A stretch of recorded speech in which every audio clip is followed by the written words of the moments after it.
This is The Herd, wherever you may be and however you may be listening, live in Los Angeles on iHeartRadio, Fox Sports Radio, and FS1. Christine Leahy, of course, is joining me.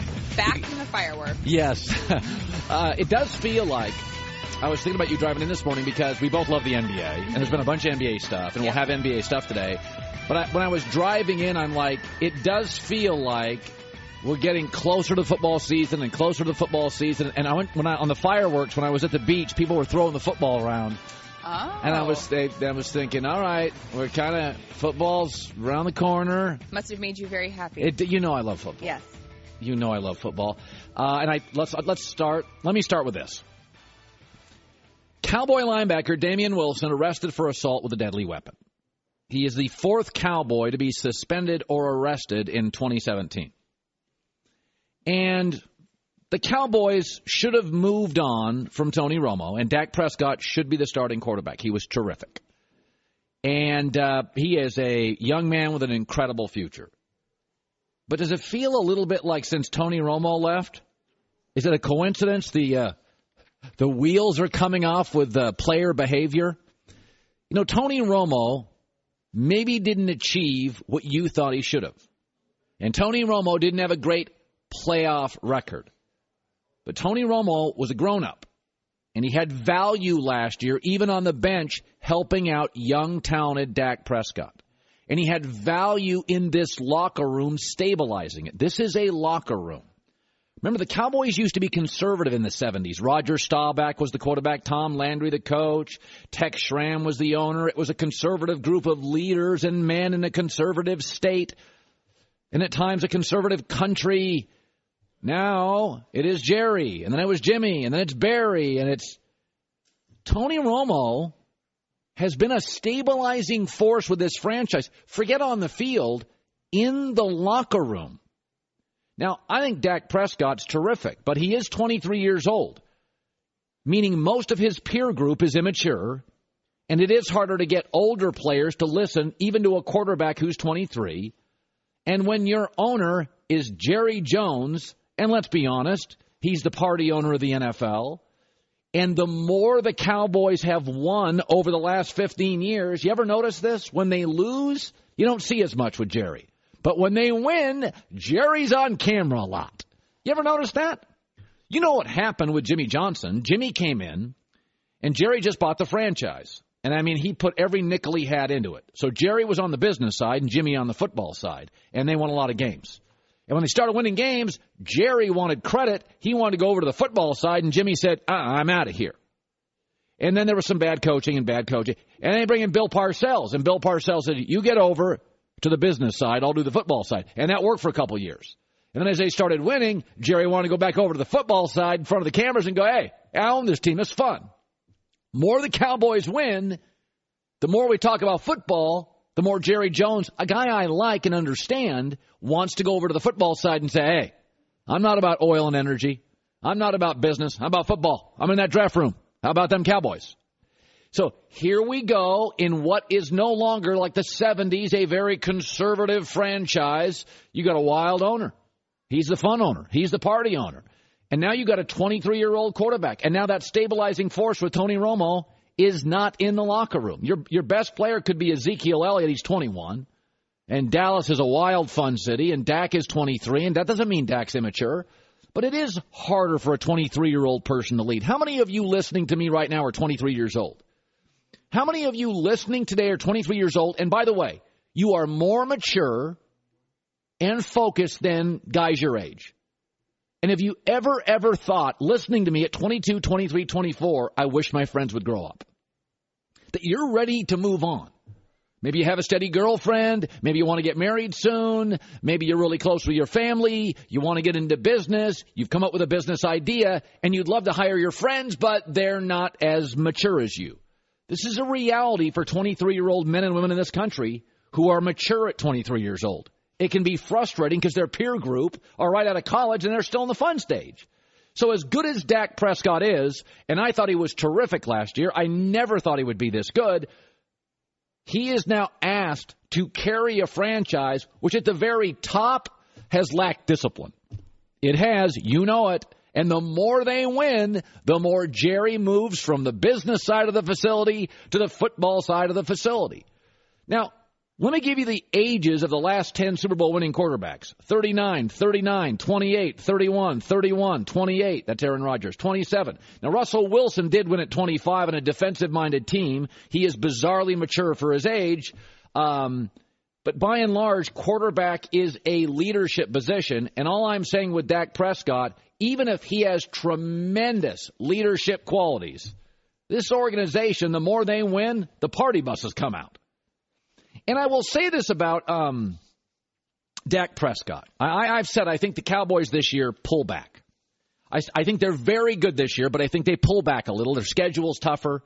People have a year of tape now to look at Dak Prescott, figure out what he does well, what he doesn't. Give defensive coordinators an offseason. They are really rough to beat a second time. We've seen a lot of sophomore slumps from quarterbacks. But anytime anybody has meteoric success, let's take Tim Tebow. Meteoric success. There is usually a series of events that propel it. Denver's defense with Tim Tebow was playing out of its mind. Matt Prater was suddenly the hottest kicker in the league. They were crushed twice by New England, but when they got hot, they played a series of teams that were weak offensively. Miami, Oakland, Chiefs, Minnesota, Bears, Bills, Chiefs again. When they played New England, they were clobbered twice. So Tim Tebow went 8-5 as a starter, but was outscored by 75 points, and they had 4 overtime wins. Whenever a young person has meteoric success, odd success, shocking success, there's usually a reason for it. Now, Tiger Woods is one of the all-time greats, but you remember when he won that U.S. Open by 15 shots? You do know the backstory. There was a series of events that everybody on the tour was using the Bellata golf ball. He was the first between the Masters and the U.S. Open to go to the solid core ball. Phil Mickelson said later, if you're not using it, you're at a competitive disadvantage on the PGA Tour. Tiger the first to go to it between the Masters and U.S. Open, and he won it by 15 strokes. The thing about Dak, and I like him a lot, but there was a series of things that happened that were advantageous to the young man. He inherited an unbelievable offensive line. We have not talked about an offensive line more than the Cowboys last year than any in my adult life. Tony Romo, a smart, stable, mature veteran, got hurt and was a giving backup quarterback to assist him. Ezekiel Elliott was the best rookie running back since what? Adrian Peterson. And they had a 4th-place schedule. Now, a year to see film, 1st-place schedule. Philadelphia's quarterback, drafted far ahead of Dak, seems to be really good. Looks like the Eagles will make a seismic jump this year. Cowboys now a target. We've seen the Kaepernicks and RG3s blow us away for a year and then pull back. So when I see this story about Damian Wilson arrested for assault, 4th Cowboy, off-season, suspended, arrested, my takeaway is, man, when the Cowboys start winning, Jerry goes toward the football side, and Jerry's history is he's the fun owner. He's the party owner. He's the good time owner. And I just worry about a 23-year-old quarterback. It's hard enough to lead at 23. This now surrounding him. A 21-year-old running back. Steven and Jerry, top of the organization. The world of pressure. A first-place schedule. Now a target. That's all I'm saying. Just making me think. Just making me think. I mean, remember when we had last summer Jerry Jones on with us and that funny quote he had? Do you remember this? On the other hand, I don't have time to have a bad time. It isn't on my schedule. Christine, I don't know why that makes me laugh. Because you like saying schedule. I think that's it, Christine. And Los Angeles. Los Angeles. You know, it is when you look at the NFL, the history of it, Christine, like the Rooneys and Lombardi, Parcells, Belichick, the Maras. Wild, fun, light-up-the-room guy isn't on that list. It has historically been kind of quiet, reluctant leaderships. You don't see a ton of the people. Paul Brown, Maras, Belichick. These are not, hey, light it up. Let's go out and have a good time. So Jerry's aggressiveness in the oil business, in marketing, has been wildly successful from a business standpoint. I don't necessarily think his lack of discipline has been great for the football side. And when Dallas has won with Jerry, it's when Jimmy said, go to the other side of the building, and Parcells said, go to the other side of the building. The more they win, Jerry wants to creep back. Okay, I have a number.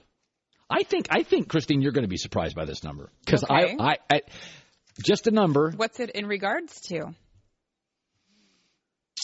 NBA, and I was shocked by it. And I'll tell you that coming up. It really caught me off guard. Welcome back.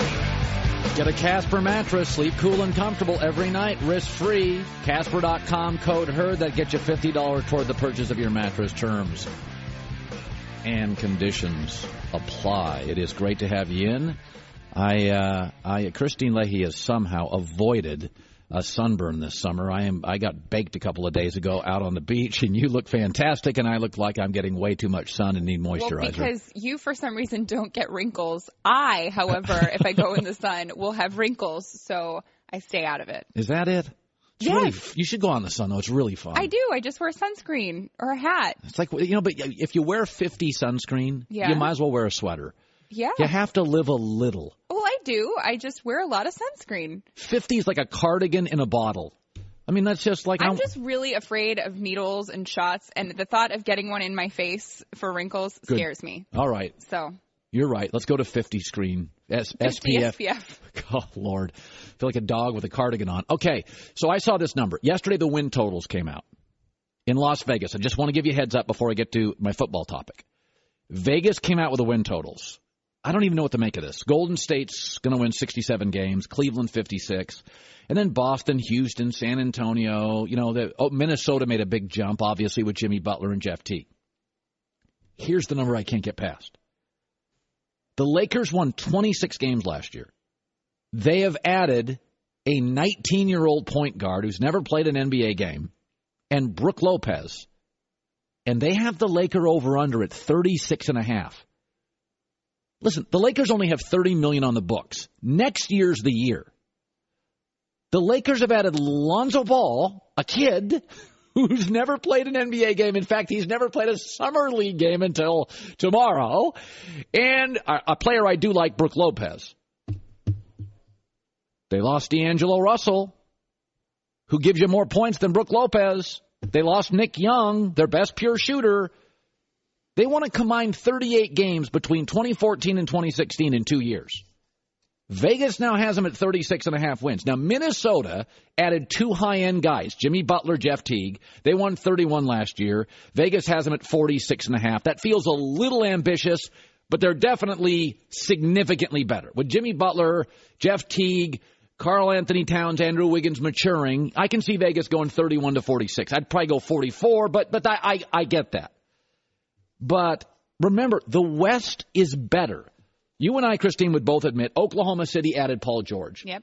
They're going to be better. Minnesota, Jimmy Butler, and Jeff Teague, good player. Mm-hmm. They're going to be better. I think Houston is going to be better with Chris Paul added to the roster. I can make an argument Golden State now with a year to play together could be slightly better.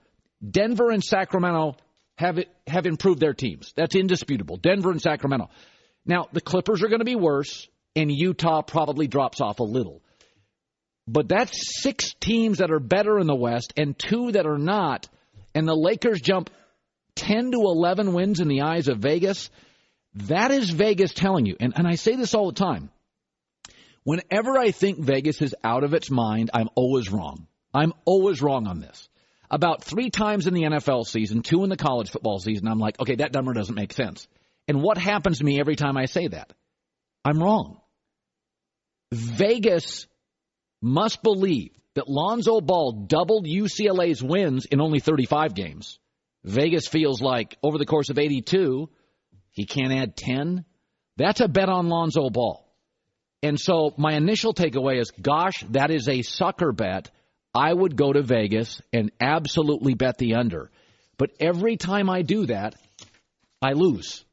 Every single time I think I'm smarter than Vegas, I lose. So that's a really interesting number.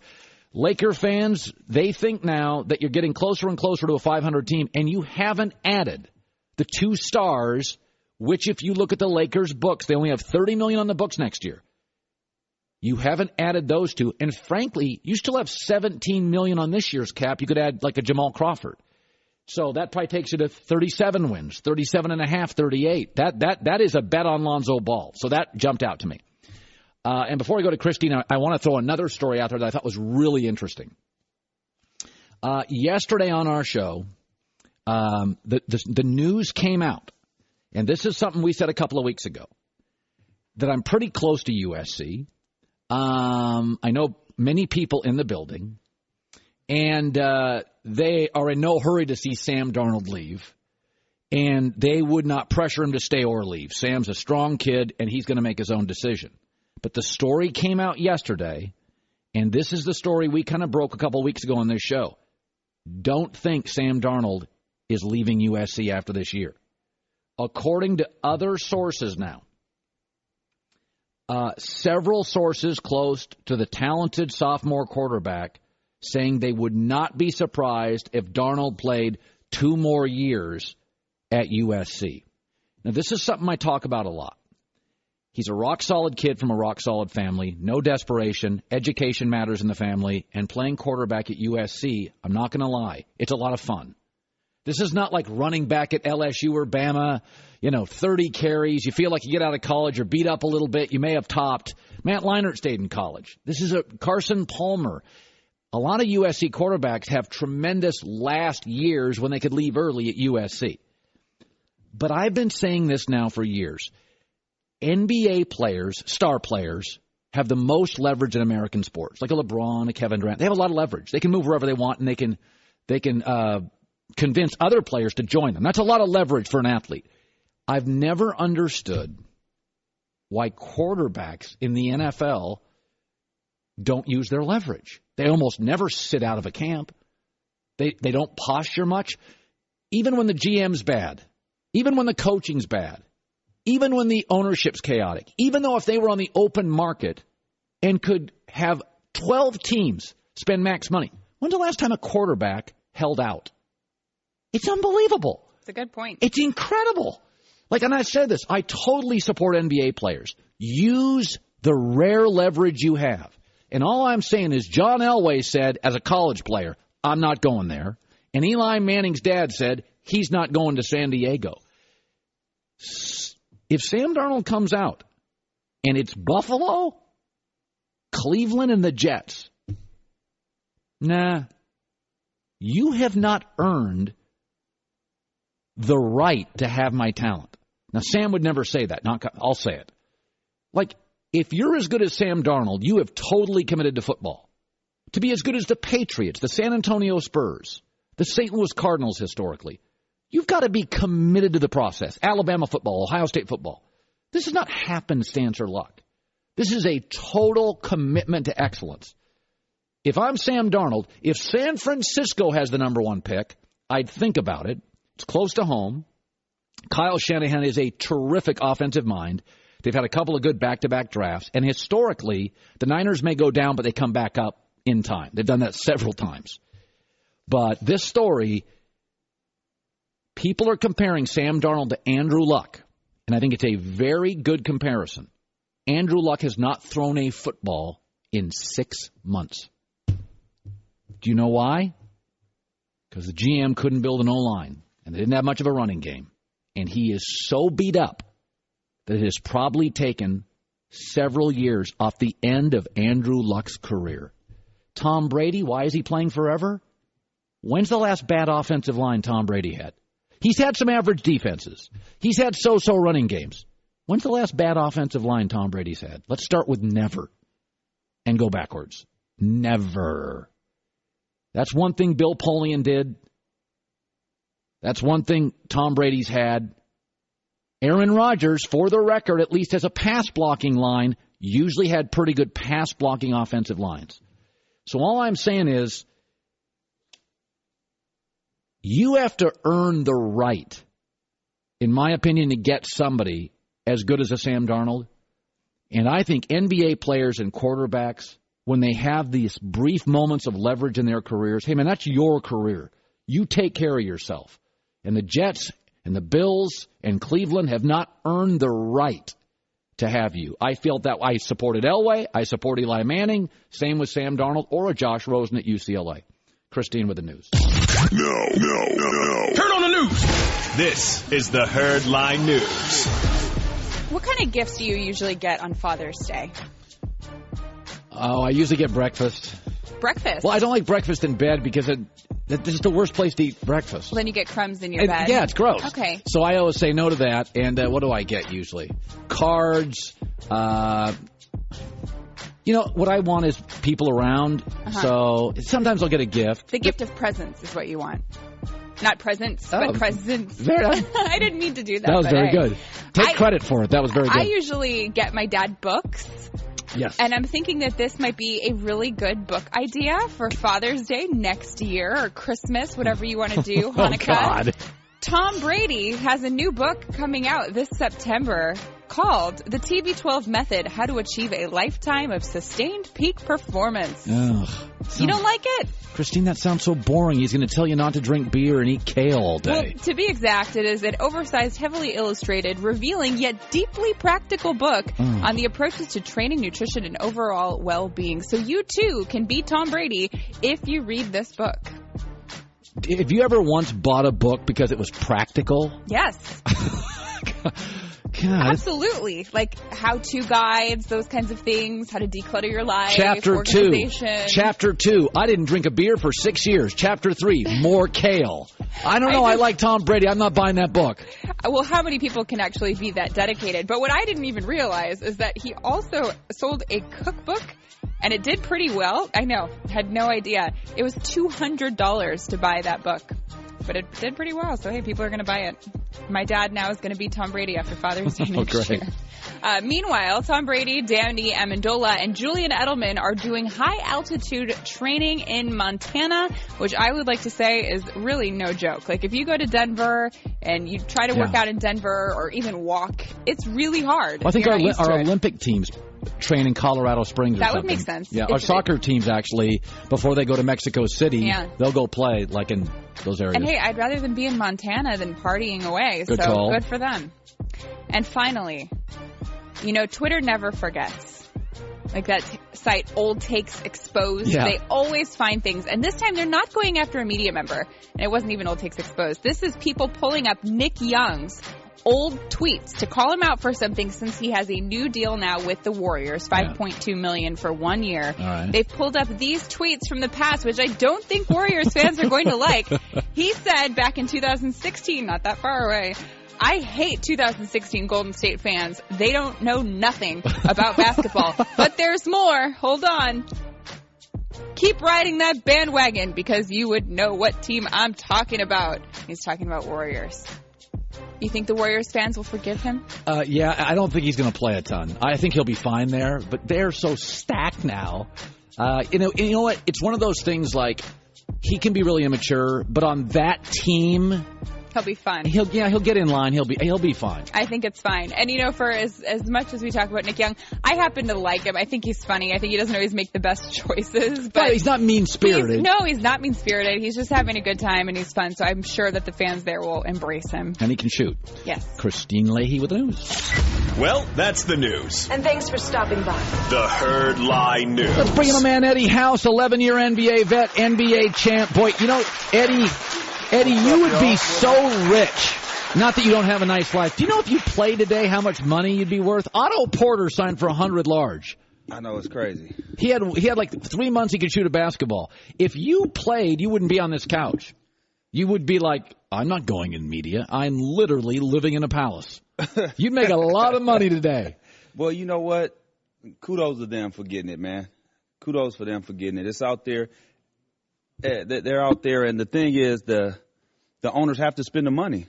So the lower level guys are getting paid ridiculous amount of money. You know, it's funny, Eddie. It's not that LeBron's making more. He's making more. The winner in this is the medium player. Right, the role players. The role players are, Joe Ingles, nice player. I like these players.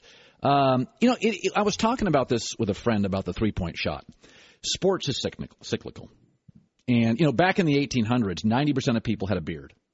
In 1970, it was down to 5%. Now, if you watch baseball or you go around, it's surging back up. The world's cyclical. Even with facial hair, the world's cyclical. The NFL used to be a running league. Then it was a passing league. And now running's coming back in vogue with Ezekiel Elliott. So the NBA was a physical league. Rebounds won.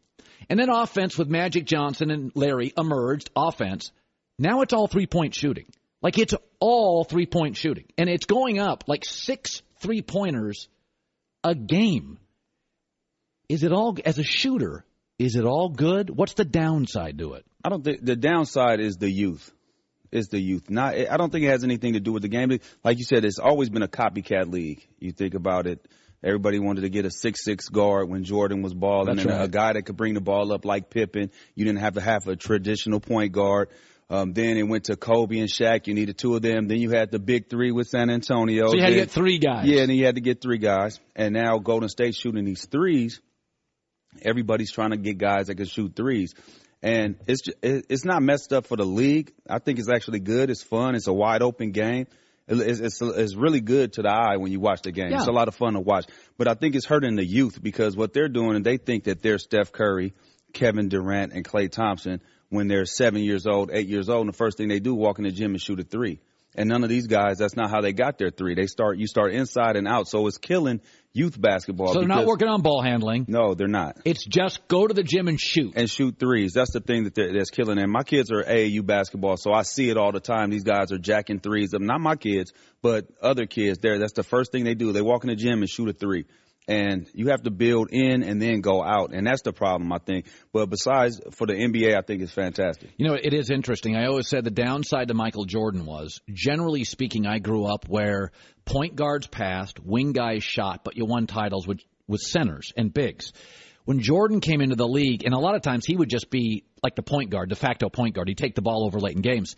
Suddenly all these guys like Steph Marbury, Francis, Damon Stoudemire, 6'1", are like, I'm Jordan. Because they all grew up idolizing Michael. But Michael was 6'6". Right. Like Michael was 6'6" and had a wing guy, Scottie Pippen, that was 6'7". So even when the NBA was great means it's popular. And Jordan was so popular, to some degree, he sort of corrupted the point guard position. Point guards came in thinking, I want to be Mike. Well, point guards were distributors my entire life, not scorers. So what you're saying is basically Steph, to some degree, is corrupting the youth of basketball. They don't want to work on anything but the 3. Right, but accidentally he's doing it. Yeah, by just being himself. Malicious. Yeah, you know what I mean? By just being himself, he's doing it. And you know how Jordan did it? Everybody wanted to be athletic. They forgot all the skills that he had. His footwork was impeccable. His defense. His defense, knowing angles, his pump fakes, using every aspect of the game to get his shot off or to score the basketball. He was really good. Michael was really good on details. People never give him credit for this. The hand check. Right. When he would get you low, pump fakes, manipulating you. Like, Michael was very manipulative beyond his great talent. And people just look at him as he was just super athletic, can jump out the gym and had the fadeaway. But he had all the other things incorporated in his game as well. And that kind of corrupted my era because everybody thought they could jump out the gym, and they lost the skill. The skill had left the game, and it was more so about being super athletic. That's why you have a lot of guys that just get drafted off athleticism. They have no skill. They get drafted off athleticism. And a guy in my draft, and I don't want to throw no shots at anybody, but Stromile Swift, he was a guy who was drafted strictly on athleticism. Couldn't really play. Right, but it was strictly athleticism, and that's what happened, man. And I think right now it's happening in a different way. It's with shooting. Yeah. So I told Christine, I understand Minnesota's over-under in Vegas elevating. Jeff Teague's a real player. Jimmy Butler's a terrific player. And all their young guys are getting more mature. Totally get that. The Lakers won 26 last year and have added Lonzo Ball and Brook Lopez, and they're already at 36, meaning if they added Jamal Crawford, they may put him at 38. Isn't that a little ambitious? Do you see the Lakers as a team inching toward 500 due to Lonzo Ball? Well, I think Lonzo could be good for 5 more games over an 82-game season. Okay. I think Brook Lopez could be good for 5 more games over an 82-game season. Yeah, I really do think so. You got Brook Lopez is an all-star. You know, he's a former all-star. So I think the way Lonzo plays, distributing the basketball, getting everybody involved, it's going to be fun to play with him. And guys are going to want to play with him. Guys are going to want to run the floor. When you play with Magic, they said it was a track meet. The first guy was trying to get out so he could be the first guy to get the ball to get the layup. And that's the type of guy Lonzo is. So I could see 5 wins from him, 5 wins from Brook Lopez. And, I mean, he's still garbage, though. You're still not making the playoffs with the 10 extra wins. Well, garbage is a little strong. You'd be entertaining garbage. Yeah. I'd like to watch you play, but you wouldn't. You're still garbage, just don't stink yet. Eddie House joining us, 11-year NBA vet, a champ with the Celtics. Let's talk Boston. So they add Gordon Hayward, and that's a piece. But here's what's interesting. You say free agent. It's not that free. So they have to let Kelly Olynyk go. They have. So he'll go. And Kelly Olynyk, not a great player. I mean, he's a 9-point-a-game guy. But they also now are working a deal with Utah because they have to clear up cap space. So Kelly Olynyk is they're not a very big team. They have no size. Right. So they have to let go to get Gordon Hayward. 6'11" Kelly Olynyk now is out. And Jay Crowder, according to sources, is what Utah wants. Their best wing defender is out, and he averages 13 a game. So 22 points in from Gordon Hayward, 22 out, and now Gordon Hayward has to guard LeBron. So you say free agency. But if you lose Kelly Olynyk, again, not a great player. Did have a really good playoff game, kind of carried him for a game. Nice player, but he's their big, and they don't have any size. And now Gordon Hayward has to guard LeBron. Good luck with that. Jay Crowder took that responsibility on. How much better are they with Gordon Hayward? They're better some, right? I think they're better, but then we're forgetting about Jason Tatum, too. Jason Tatum might have an opportunity to guard. I think it's be tough for him to guard these threes. But you got to put him in the fire and have him start learning that he's going to have to guard these guys at some point. And I think he's going to be a really good – and I said it yesterday on Undisputed that he could be a borderline elite scorer, Jason Tatum. He has all the skills, inside, outside. He can post guys up. He could take you off the dribble. He's a phenomenal ISO player. But he's 19. He's 19.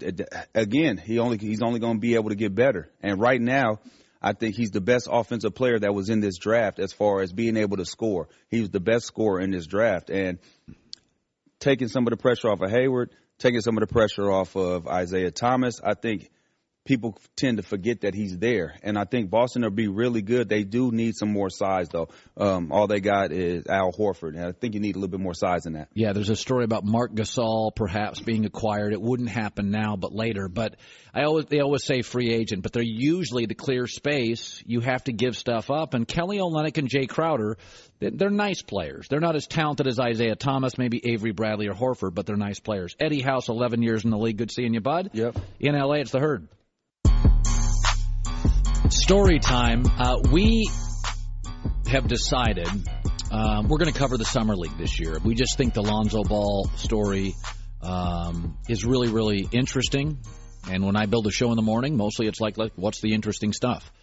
And so we'll have a live report from Summer League tomorrow in regards to Lonzo Ball. We have a crew in Las Vegas. Now, Summer League happens in Vegas. They have some in Utah. I think there's one in Orlando. Vegas is the biggest one. So we have a camera crew there. Tip of the cap, it's 115 degrees there. It's not the ideal place to be in the summer, but we're going to have a crew there. And we're going to have, over the next week or two, we're going to do a little bit of Summer League coverage. Now, next week, Christine and I, next Monday, Tuesday, we'll be on the air in Miami at the Major League Baseball All-Star Game, which will be a lot of fun. It was so much fun. Remember last year? Yeah, we're going to wear 50 SPF. Yeah, it's going to be hot. Mm-hmm. But we had so much fun last year in San Diego. We said, let's go back into the Baseball All-Star Game. But tomorrow we're going to do some Summer League stuff, and we have a camera there right now. We may get something in the last hour of this show. But I want to tell you a Summer League story. You have to be careful about watching the Summer League and taking too much from it. So when I was a kid, I grew up like equidistant between Seattle and Portland. But I was mostly a fan of Seattle sports because they had more sports teams, and where I lived, we got Seattle TV, not Portland TV. So I liked the Blazers. I could get them on radio, but not TV. But I grew up a Sonics fan. And when I was in 1980, 81, I'm still in high school, and a guy named Mark Radford played for Oregon State. They had a really good program, and he was a terrific player. And I'm a junior in high school, and the summer league was not, Christine, on TV. It wasn't on TV. So you'd get it in your local sports page. I mean, ESPN was a brand new company. They weren't covering the summer league. They were barely covering the NBA. So you'd go in the paper, and they would have like summer league scores and box scores for your local team, not even the league, just your team. And Mark Radford was a really good college player at Oregon State, and one night he dropped 30 in the summer league. I was so excited. I'm like, we could really use a two-guard, point guard combo guy. We got Mark Radford. He's going to be amazing. And then in the NBA, he averaged 3 points, and he was out of the league in 2 years. And I was like, well, that didn't mean much. That's the summer league. There's almost no NBA starters in summer league. It's undrafted guys, it's backups, it's draft picks, it's young kids, it's international gambles. You got to be careful. So Jason Tatum has played very, very well for Boston. And I liked him. I said when Boston traded out of the 1 to move down and got Jason Tatum, I put it on Twitter. I said, I think it's a good move. The NBA now is about length and shooting, and he's both. That I think he could be a better NBA player than Markelle Fultz. I totally supported Boston like that move. He's had the best summer league so far. But you got to remember last year, Tyus Jones was the MVP of the summer league, and he averaged 3.5 points and 2 assists. That if you are athletic or can shoot really well and have an unrefined game, you can be a great player in this league. Randy Foye tore the summer league up. Josh Selby tore this league up. His NBA average is 2.2 points. Glenn Rice Jr. tore it up. Kyle Anderson, who's a rotation player for the Spurs, tore the summer league up. Jared Bayless tore the summer league up and was an all-star, MVP at the summer league. So it's very similar, I would say, to the NFL preseason, that you're facing vanilla schemes, a lot of guys that won't make the league, and backups. Now, Dak Prescott was amazing in the exhibition season and has been really good for the Cowboys. So that doesn't mean that everybody that's good in the summer league, it's just a fluke. Listen, if Jason Tatum is averaging 25 points, he's long, he comes from a major program, we think he can score, it may be a telltale sign that, hey, this guy's better than a lot of people thought. I mean, I honestly believe in today's NBA game, I would take a 6'9 shooter like Tatum over a 6'3 shooter like Markelle Fultz. I like the move by Boston. I think the league's getting long and perimeter. So if you can give me a 6'9 guy that can shoot Jays, I'll take it over a 6'3 guy that can shoot Jays all day long. So, again, I'm not saying Tatum's not good. But the NFL preseason, Dak Prescott, there have been a lot of Dak Prescotts. Dak Prescott also came into the NFL with a veteran coach, great O-line, best rookie running back in years, and a fourth-place schedule. So all I'm saying is be careful about the summer league. So I was talking earlier today, there are now multiple sources saying that Sam Darnold at USC is not necessarily coming out. Now, USC is going to be good this year, but they have a brutally tough schedule. Actually, they have no bye, which I think they're the only top 20 team in college football with no bye. Their out-of-conference games are Texas and at Notre Dame, and it's a tough schedule. I mean, it is a Stanford and Texas are both in the first month, and they have a fairly young football team. But I'll say this about Sam Darnold, too. I had Charlie Weiss on yesterday, the Notre Dame coach, and we were talking about not just Sam Darnold, but staying in college. And Charlie Weiss was a big advocate for college kids, and he's coached at both levels, college kids staying in school another year. Here's Charlie. I'd say to him, look, son, do you want to work on Wall Street or do you want to work on Main Street? Do you want to go make some money from your college education? Go somewhere where your college, the name of your college carries some juice when you walk into an interview. Obviously, there's a number of guys that come out early now. That factors into it. But college graduates usually are more mature and more ready to go, generally speaking. Somebody who can get it and graduate from college, usually you have a better chance of being successful mentally in the game of football. I think it matters also. If you think about this, the NFL has no huddles now, so the game's going faster for quarterbacks. And I think the maturity, Marcus Mariota has been very nice for Tennessee. Well, Marcus played multiple years. So, and he not only played multiple years, but he started in multiple games. He was on big bowl games. That's what I've said. Dak Prescott, you didn't watch a lot of Mississippi State football, but Dak Prescott, he had to play at Alabama, at Ole Miss, at LSU, at Florida. You start going to these big SEC schools for multiple years, multiple bowl games, multiple 100,000 crowds. You just can't have enough of those. I remember a guy I covered who was unbelievably talented named Akili Smith when I was covering Oregon sports. He was out of this world talented. He was a baseball draftee, could do everything. He started 1 year. And that's what happened to Mark Sanchez at USC. He started 1 year. You just don't have enough reps. Remember, Sam Darnold did not start last season. You didn't even notice him until about week 6 or 7. He did not start last year, and he didn't really come into prominence until midway through the season. This will be his first full season. 1 hour down, 2 to go. It's the Herd. This is the Herd, wherever you may be and however you may be listening. Live in Los Angeles, iHeartRadio, Fox Sports Radio, and FS1 for 2 more hours. Christine Leahy is joining me. The 4th of July holiday has come and gone. My drive to work this morning, a lot less traffic. I imagine you take a city route, though. Yes, I do. I take freeway. And there was not very much traffic. Okay, so the freeway was very much a free way, a free pass to work. So you get past the summer months, next couple of months, 4 or 5 weeks, a little slow. We have some Summer League. We're going to be at the Summer League in Las Vegas. We'll be live tomorrow on Lonzo Ball. Very excited for that, and we'll cover it for the next week or two. I think it's going to matter. I just think it's really interesting.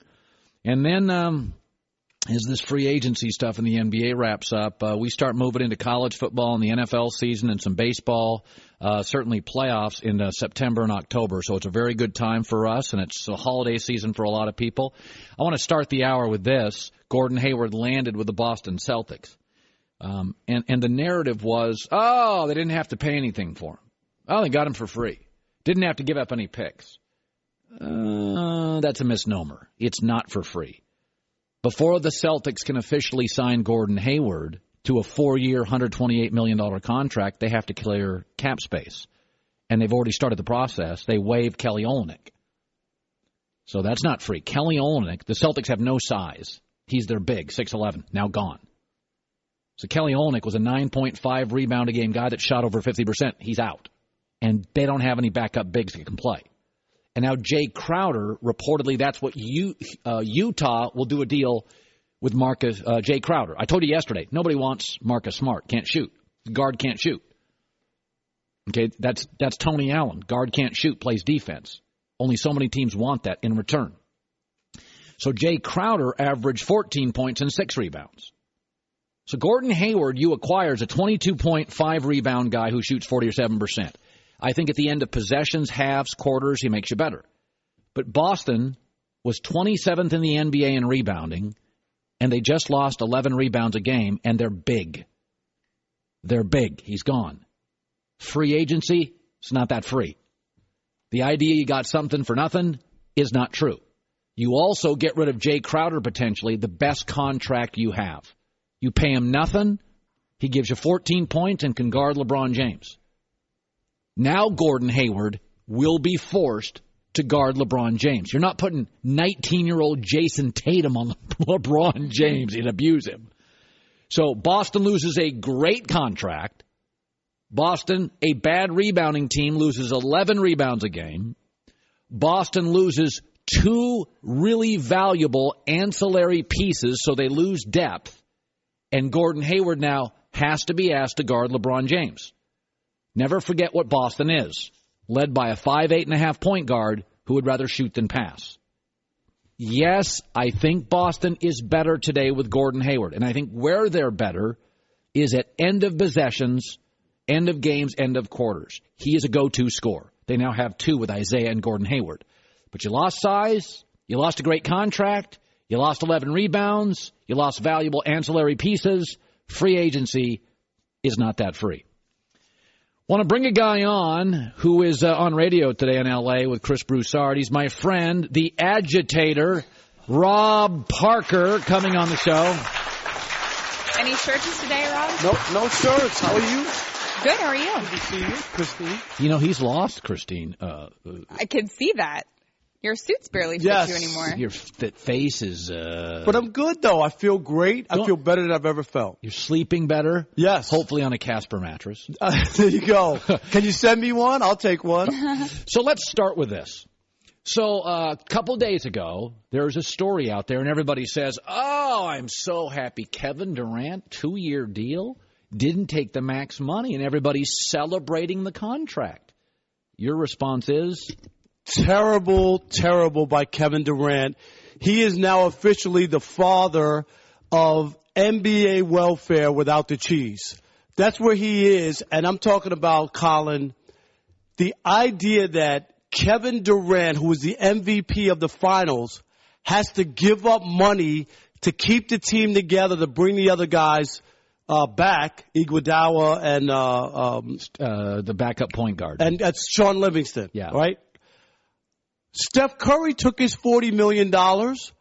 You mean to tell me that Kevin Durant needs to help the owner of the Warriors, who's worth $1.5 billion, by taking less money? Why in the world would he take less money and not what he's valued at? Well, you wouldn't be allowed to do that in baseball. Oh, well, we already had that. You remember A-Rod was going to go to the Red Sox from Texas.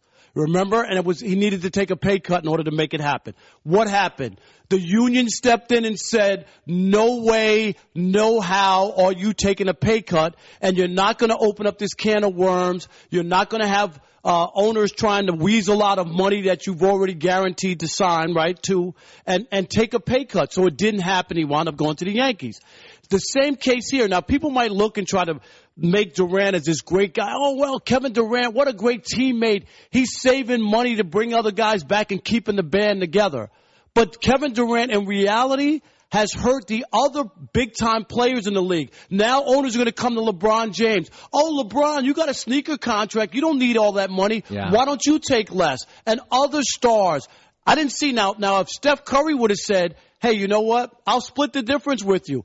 I'll take $5 million less. You take $5 million less. But did he do that? No, he took his $40 million. Why in the world has Kevin Durant been allowed to be bamboozled and tricked and fooled into this idea that he should be the one giving up money to help a billionaire owner? It makes no sense. And the other thing is, for fans, the Warriors just saved $20 million on the luxury tax. Is that trickled down to fans? Will tickets be cheaper next year, Colin? Will beer be cheaper next year? No, nothing's cheaper. The owner keeps his money, his wealth.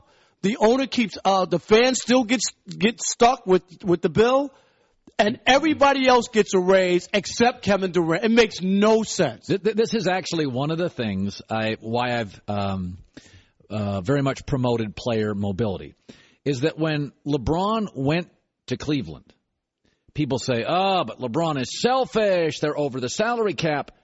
Dan Gilbert's net worth increased $300 million that day. And then they won the title. It increased $400 million.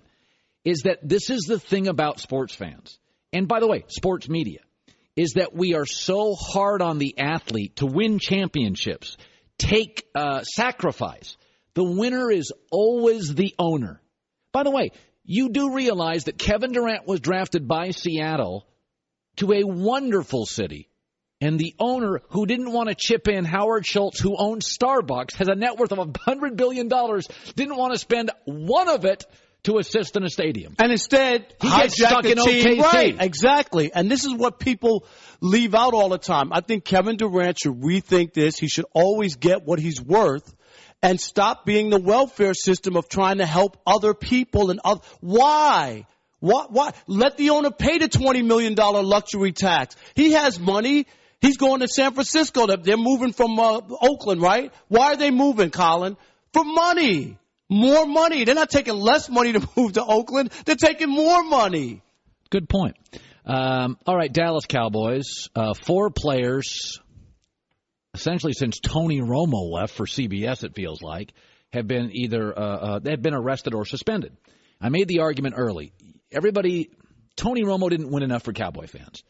But you could make the argument that when the owner's a party guy, this is a party bus team, and the more they win, the more the owner comes over to the football part of the building, that Dak, despite all his talent and seeming maturity, is 23. It's hard to lead at 23. A 33-year-old veteran player doesn't want to listen to you, and most of your peers are immature. So Dak Prescott is being asked now to lead this team without Tony Romo. Tony Romo had a maturity effect on that locker room, even if he didn't play. So my takeaway on this is the drip, drip, drip, drip, drip to a season of underachievement by Dallas. I think it's something. Do you? I think that could happen, but I think it's more about those guys having such unbelievable breakout years in Dak and Ezekiel Elliott that they could come back to earth and not be what they were. Now that people have tape on them, you know how it is. It's an adjustment. Tougher. And the schedule's tougher and the expectations are higher. So I think that could happen where Dallas isn't the team people think they're going to be next year. But I'm not that crazy about the guys who have been arrested. This is the National Football League, and often that F stands for felony, the National Felony League, because go around the rosters and look.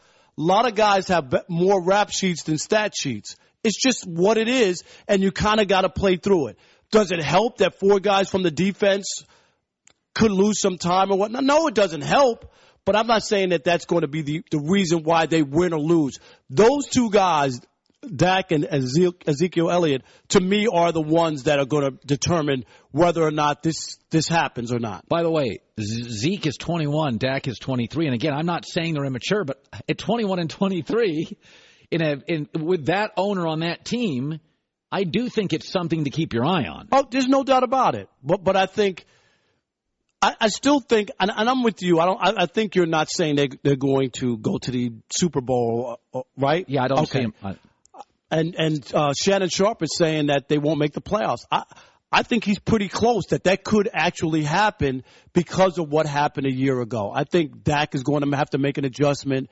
Joey, I was saying earlier, whenever somebody has this meteoric rise, it's usually a convergence of events. Like Tebow, Matt Prater became the hottest kicker in the league.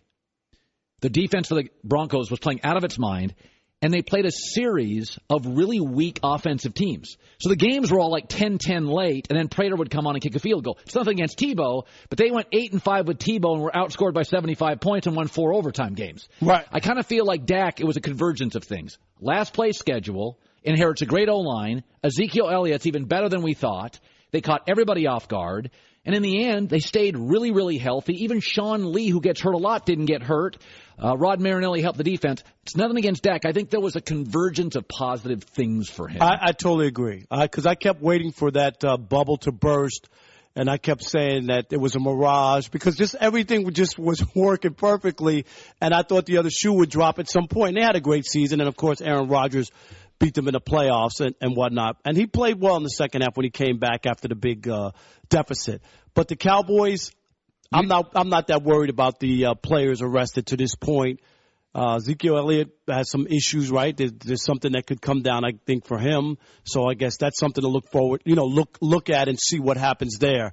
But I'm leaning towards them not making the playoffs, but not because of the arrest. Good seeing you, Rob Parker. Always the pleasure, Colin. You know that. Have fun with Chris Broussard on 570 LA today. If you're driving around in LA, they'll be on the air after us.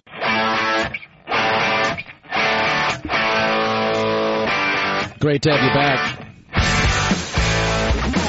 I've always looked at different positions differently in sports. And the 2 positions in sports that I really do care about your background and your childhood is quarterback and point guard. Because in the NBA, point guard, Chris Paul handles the ball, especially now, 75% of the time. So it becomes a leadership, a judgment, a decision position. Not as much for a big. Kevin Durant comes down the floor, sets up for his jumper. He's not making all the judgments and the decisions. And similarly with quarterback, if Des Bryant was a quarterback, I'd be deeply concerned. Des Bryant does what he does. He's out in the perimeter. Odell Beckham, I don't lose a lot of sleep. He's not calling the plays. He's not running camp. Odell Beckham's a unique talent. I don't want him on a boat taking pictures with a blunt right before a playoff game. I don't want him on a board with a bunch of guys, and he doesn't even have to hold it. But if it was a quarterback, it'd be catastrophic. If it's a wide receiver, I don't lose a lot of sleep. I've said this. I don't really care about the Wonderlic test except for quarterbacks.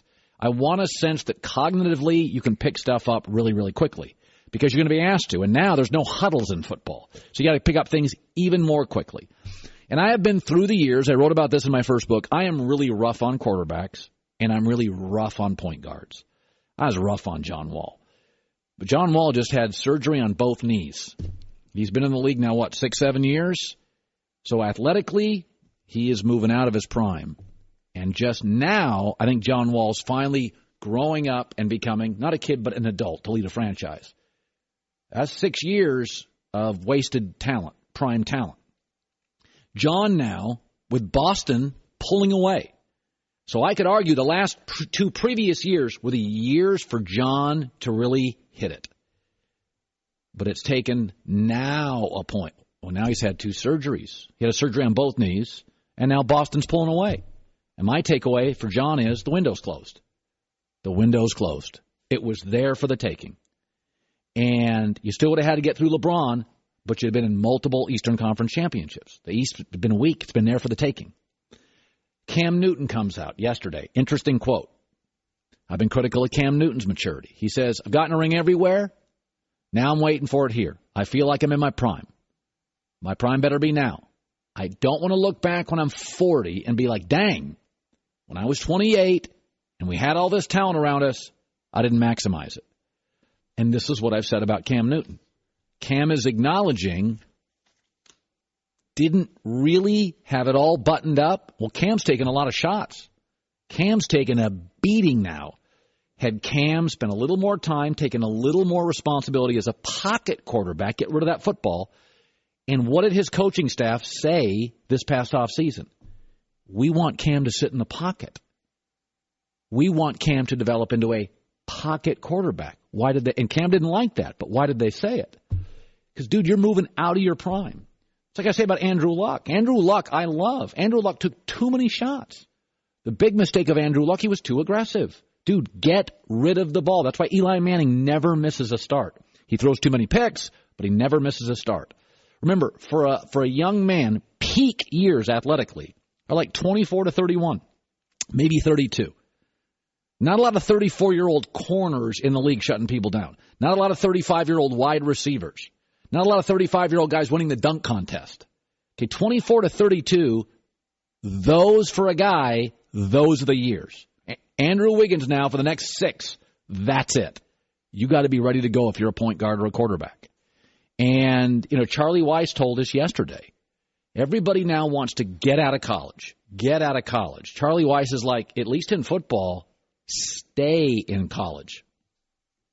First thing I want to do is talk to him myself. Because once you've talked to him for about a half hour, talking you get a feel. Because the quarterback's play is not nearly as relevant as whether he has that special something to him. Is he the Pied Piper? Is he the guy that players want to play around? Do they want to follow him? Do they want to listen to him? And just because they're good athletes, just because they're a good quarterback or could throw the hell out of the ball, doesn't mean it's the guy you want. So, again, with Cam, we've always known he's huge. He's got a great arm. But when it comes to these point guards, and you see this in the NBA a lot, and you see it in the NFL, everybody wants to get to the league, and they want to get paid, and they want to get compensated. But at those 2 positions, stay in school, get mature, get the silliness out, go to parties, make mistakes. Because when you get to the NFL, you got about 7-8 years of peak life. I need you to be a grown-up and buttoned up day one because you're making all the huge decisions. I mean, Michael Vick talked about this. Michael Vick's like, man, I came into this league. I just didn't study enough. So I think it's great that Cam is acknowledging this and saying, I gotta. And this is what the Carolina staff did over the last couple of months. They've come out, put it on paper. He needs to develop as a pocket quarterback. What that really is saying is it's time to grow up. It's a quarterback league. It's a pocket passing quarterback league. And this is why Cam played 1 year of college football, major college football. Marcus Mariota plays 3 years of college football. Marcus, who can also run, Extra time in college, stays in the pocket, very coachable. Marcus Mariota has been full steam ahead from day one. Extra years of college, I think, do help. Christine with the news. No. Turn on the news. This is the Herd Line News. Robert Kraft is making predictions about the future of watching sports television. And he said for the NFL, at least, the future is through over-the-top, which means straight-to-consumer, things like Netflix and Hulu. Yeah. I think this is completely accurate. I think TV in general is headed towards this direction. Every young person I know, they don't even have cable. They just watch everything on Netflix, or they stream it, or they find some sort of site that they can go to. It's cheaper. They don't need to watch all the extra channels, so this way they can really choose what they want to see. And I don't see any reason why it wouldn't also go to the live sporting events as well. Well, here's my thing. We owe us crap on anybody older than like 40. But I was reading something about 2 weeks ago, and they had the average age for every league. The youngest viewers in American sport, and this counted hockey, NBA, NFL, college football, college basketball, MLS. They took every league. The youngest fan base was the MLS, and the average age was 40. So I know we're playing to all the 22-year-olds, but who watches sports on TV? It's mostly our older brother and our dad. So can you just, I mean, I know everybody loves these 22-year-olds, but every time I look at the average age of a viewer, it's like 47 years old. Right. They're not going to go to streaming. I mean, this might be kind of a morbid thing to say, but those 40-year-olds are getting older. Right, but their life expectancy now is 80. Sure, but we're talking about the future. Yeah, but and if those younger people aren't even watching sports as much, then this would be even more accurate. Okay, I'm not saying that what you're saying is wrong. I do believe eventually we're seeing more of it. Right. But you know how long they've been telling me we're going to have flying cars? Since I was 7. I'm in my 50s now. I've yet to see a Chevrolet as I'm driving to work over the top of me. But at the same time, I remember being on a Disney ride when I was little and seeing they had this one thing. It was like the future, all the things that were going to happen in the future. And one of them was one person was on a computer in China and one person was on a computer in America, and they could see each other. And I remember thinking that was never going to happen. Now you can do it on your cell phone. So it happened. You know another thing I keep hearing about, Christine? We're going to live on Mars. We should, because our family trees are in danger. How about we figure out Los Angeles completely before we all go to Mars and build condo complexes? The reason we have to go live in Mars because we're going to blow up. Let me tell you something. We're going to get too close to the sun. If I'm told I have to watch sports on my phone and live in Mars, I'm going to go on a sailboat and never come back. No, I'm not living that life. You can watch from your glorious TV in your man cave. You just stream instead of So what you're saying is all the sports will leave Fox, and you and I will be on a couch somewhere going, hey, Christine, we're making a nickel an hour now because there's no... Oh, you can make a lot of money in streaming. You can. Streaming. I'm tired of streaming. I am streamed out. Only streaming I want is to fly fish. I don't want to hear about streaming anymore. You know how to fly fish? I want my antenna back on my television. Oh gosh, no, please. Russell Wilson started his own quarterback academy, and we got our hands on the promotional video.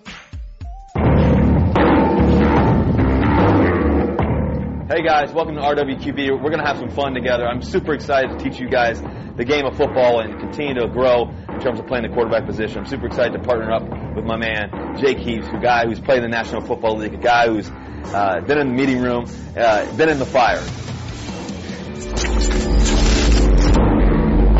Why am I the only guy that loves Russell Wilson? I like Russell Wilson a lot too, but that doesn't get me very excited. Well, no, that wasn't the best produced thing, but I like it. Kind of reminds me of the Lane Kiffin video. It is. Russell's funny. Like, there's even stories that his teammates push back on him. I'm not exactly sure why, but... You like straight-laced... At quarterback. Guy. Not for everybody. Right. I don't have a problem with Odell Beckham on the outside. I want my quarterback to be Russell Wilson. But I don't know. It's very funny. The top 3 passer ratings in the history of football. Number 1's Aaron Rodgers. Number 3 is Brady. Number 2 is Russell Wilson. So it's not like some algorithm that gives you like, Jay Schrader, Mark Sanchez. You're like, okay, this is a reasonable thing. Does everybody realize that Pete Carroll's first 2 years in Seattle, they went 7-9, 7-9. Okay, they had Matt Flynn they paid $10 million for. And then Russell Wilson stepped in. And they've lost 5 games in 5 years by more than a touchdown. Like, can we give Russell Wilson some credit here? I guess he's not cool. Is that it? I think he's cool. It just depends on what your definition of cool is. I think he's cool. That wasn't I will say, that wasn't the most highly produced video. It wasn't a cool video. That didn't get me all jacked up for football. Me either.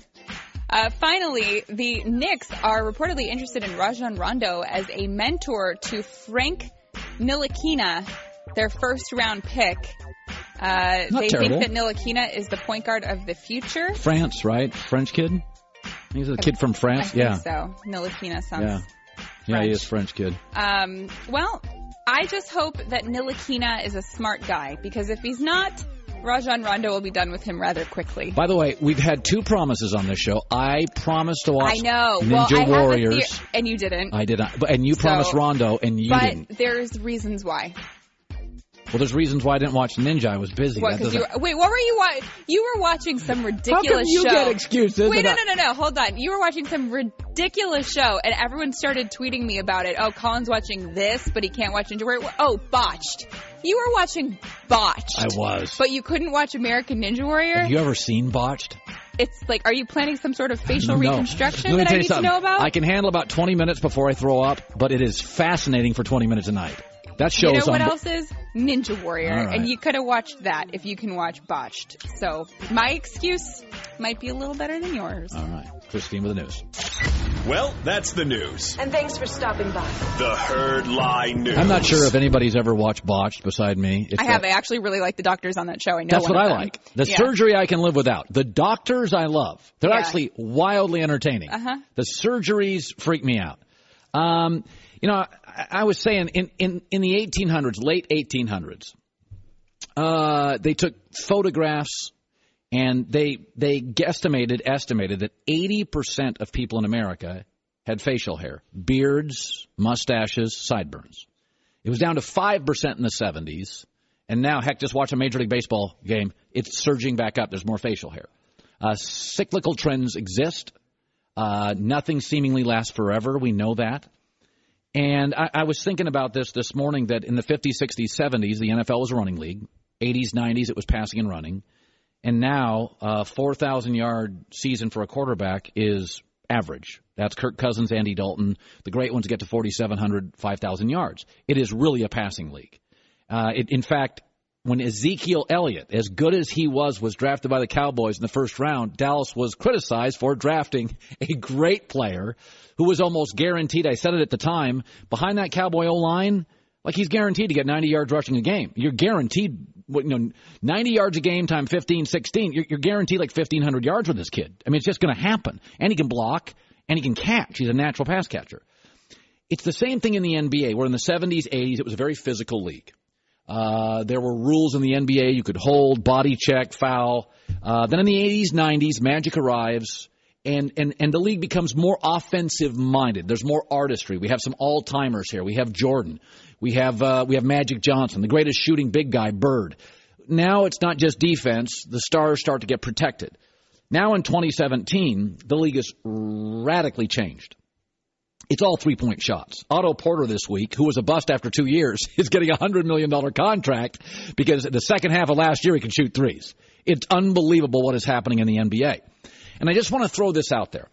NFL owners, remember, a commissioner only works for the owners, right? The sports is basically a franchise business, like a Subway sandwiches. You got your big guy, the founder, and then you got the franchisees. So you got a commissioner. The commissioner largely listens to the owners. And about 10 years ago, it was becoming very clear there was a rash of injuries to starting quarterbacks. And a lot of the owners, like Jerry Jones, said, hey, I got to pay these guys $15 million a year at the time, $10 million. You're not protecting our quarterbacks. So the NFL owners went to the commissioner and said, you got to change rules here. Okay, we're billionaires, millionaires. Guys at that time weren't as many billionaires. Said, we need to protect our quarterback, change the rules. They did. Now you can't touch a quarterback. I mean, you cannot touch a quarterback. That's because the owners went to the commissioner. And I'm sitting here looking. R.J. Bell sent me this morning, pregame.com. The Warriors are projected to win 11 more games than the second-best team in the league. Okay, the record was 72. Their projected finish is 68. And we all know, sitting here, they could win 80 if they just wanted to. And you start looking at these teams, a majority of the league, a majority of the NBA is 44 wins or fewer, and the Warriors are butting up against 70. And Adam Silver can say it doesn't worry him. And I don't think parity's the end of the world. But the three-point shot, just think about the NFL owners protecting their assets. The three-point shot is forcing owners to pay marginal players, Otto Porter, $100 million contracts. In the last 3 years, the NBA has broken its three-point attempt record, not by one shot or two, but by 6 shots per game. And I really believe what I've said before. I think the NBA, when the Warriors win it again, I think they're going to strongly consider modifying the three-point shot. I think owners are going to come in and say, okay, they're winning 70. The rest of the league is winning 39 to 44. This is why I want to reestablish what I believe is going to happen in the NBA over the next 5 years. It's not going to happen next year or the year after that. They're going to modify the three-point line. And what they're going to do is they're going to move the three-point line out of the corner and to the bench. This allows centers to stay in the paint.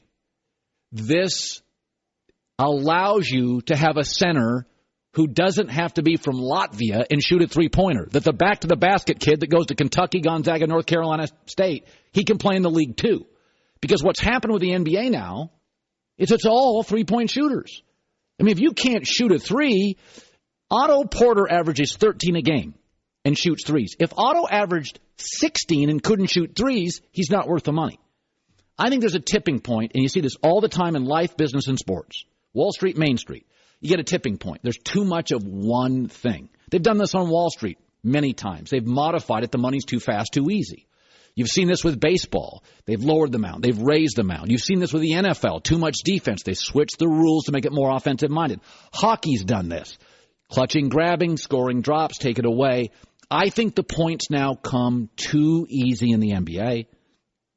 Way too easy. I think owners are forced to pay marginal players obscene money. And I really do believe over the next several years there will be a modification of the three-point shot. I love basketball. I always have. I think it's too easy to score now. And I think what you're doing, you're basically asking for players to be one-dimensional. If you can shoot a three, you're in the league. Big, strong, vertical, rebound, doesn't matter anymore. Can you score? Can you shoot a three? I think it's too lopsided. I think it is. And Eddie House was on earlier, talked about this, that Michael Jordan did the same thing in sort of his era, where to some degree he sort of corrupted basketball when he left. You know how Jordan did it, everybody wanted to be athletic. They forgot all the skills that he had. His footwork was impeccable. His defense, knowing angles, his pump fakes, using every aspect of the game to get his shot off or to score the basketball. That kind of corrupted my era because everybody thought they could jump out the gym, and they lost the skill. The skill had left the game, and it was more so about being super athletic. That's why you have a lot of guys that just get drafted off athleticism. They have no skill. They get drafted off athleticism. And a guy in my draft, and I don't want to throw no shots at anybody, but Stromile Swift, he was a guy who was drafted strictly on athleticism. And now I think you're drafted strictly on, can you hit a 23-footer? Regardless of skill level, I just think it needs to be modified eventually, sooner rather than later. Coming up, I guess this is a good idea. I guess it is, but man, I don't want to see it. And I'll tell you what that is next. With TrueCar, you can find out what other people in your area pay for the same car you're looking for. On average, save $3,000 off MSRP. New or used doesn't matter. Go to TrueCar to enjoy a more confident car buying experience. In L.A., it's The Herd. Good to have you back post 4th of July. This is a really boring-sounding NBA trade rumor. And everybody knows that the Eastern Conference is really bad. In fact, 6 rosters in the NBA, Eastern Conference, don't have an all-star. Not one all-star appearance. 2 others have 1, Detroit and Milwaukee. So that means 8 teams in the Eastern Conference combined have 2 all-star appearances. The Eastern Conference is bad. But LeBron has saved it because that team's exciting. Now, here's the downside, is Gordon Hayward's good. He's not exciting. And here's another guy. If I said to you, Gordon Hayward, good, not exciting, who's the next NBA All-Star that's good and not exciting? Marc Gasol. Apparently, Boston's interested in Marc Gasol.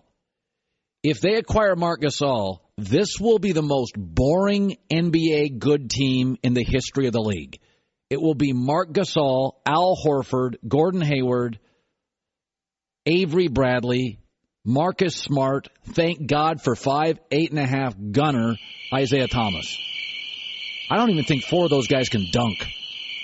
Oh, my God. That makes the San Antonio Spurs feel like a rockin' New Year's Eve in New York City. That would be an incredibly boring team, wouldn't it? Gasol, Horford, Hayward, Bradley, Isaiah Thomas, Marcus Smart. No, Isaiah Thomas and Avery are entertaining enough. I know, but John literally got bored while I read that. Of course he did. That is not. Could somebody just make the Eastern Conference? You know who else is boring basketball? What? The Spurs. I know. I've said before. San Antonio is in my lifetime is the only great franchise I don't watch. And it's funny because the Patriots are kind of, corporate feeling. And generally I'm like, but there's something, Christine, in football, I'm okay with that. Like football's about a playbook, memorization, choreography, doing a play together. Like I'm okay with my football team being kind of rhythmic, choreographed, efficient. I want my NBA team to be fun. I want them to be the Showtime Lakers. I want them to be the Warriors. I remember when LeBron James broke into this league. I can remember being on the air and saying, okay, I know he's great. He puts me to sleep. He didn't shoot jumpers. LeBron basically was just a power player. He was like a way more talented Larry Johnson. Remember Larry Johnson, Grandmama, played for the Knicks out of UNLV. Larry was just physically, he was a freight train. Like in college, you could not stop him. Before weight training was a big deal, Larry looked like a 40-year-old lumberjack at like 19 years old. And in the college level, nobody could he physically pushed people around. When LeBron came into the NBA, I thought he was amazingly talented, but mostly boring. He was a power player. That's why I've said Kobe Bryant is not as good to me as LeBron James. Kobe is significantly more entertaining than LeBron James. Kobe's an artist. Magic was an artist. Larry Bird was entertaining. Crazy shooter. A lot of LeBron is just, I'm wildly powerful. And so I like my basketball teams to have flair. I like Kentucky or Duke and top players. It's nothing against Butler. It's nothing against UConn. It's nothing against the Celtics team, or the Spurs. But I like my basketball teams to have flair. I like my football teams to be efficient, smart, productive, with no penalties. Which is the opposite sometimes of the Dallas Cowboys, which got news that linebacker Damian Wilson, not necessarily a guy that starts, but he plays in every game. He is the 4th Cowboy arrested in 2017 or suspended. A lot of these coming post Tony Romo. What is really – because football is very corporate. And if I say to you, like there's certain corporations, if I say to you Google, you have an image. If I say Southwest Airlines, you're like discount fun.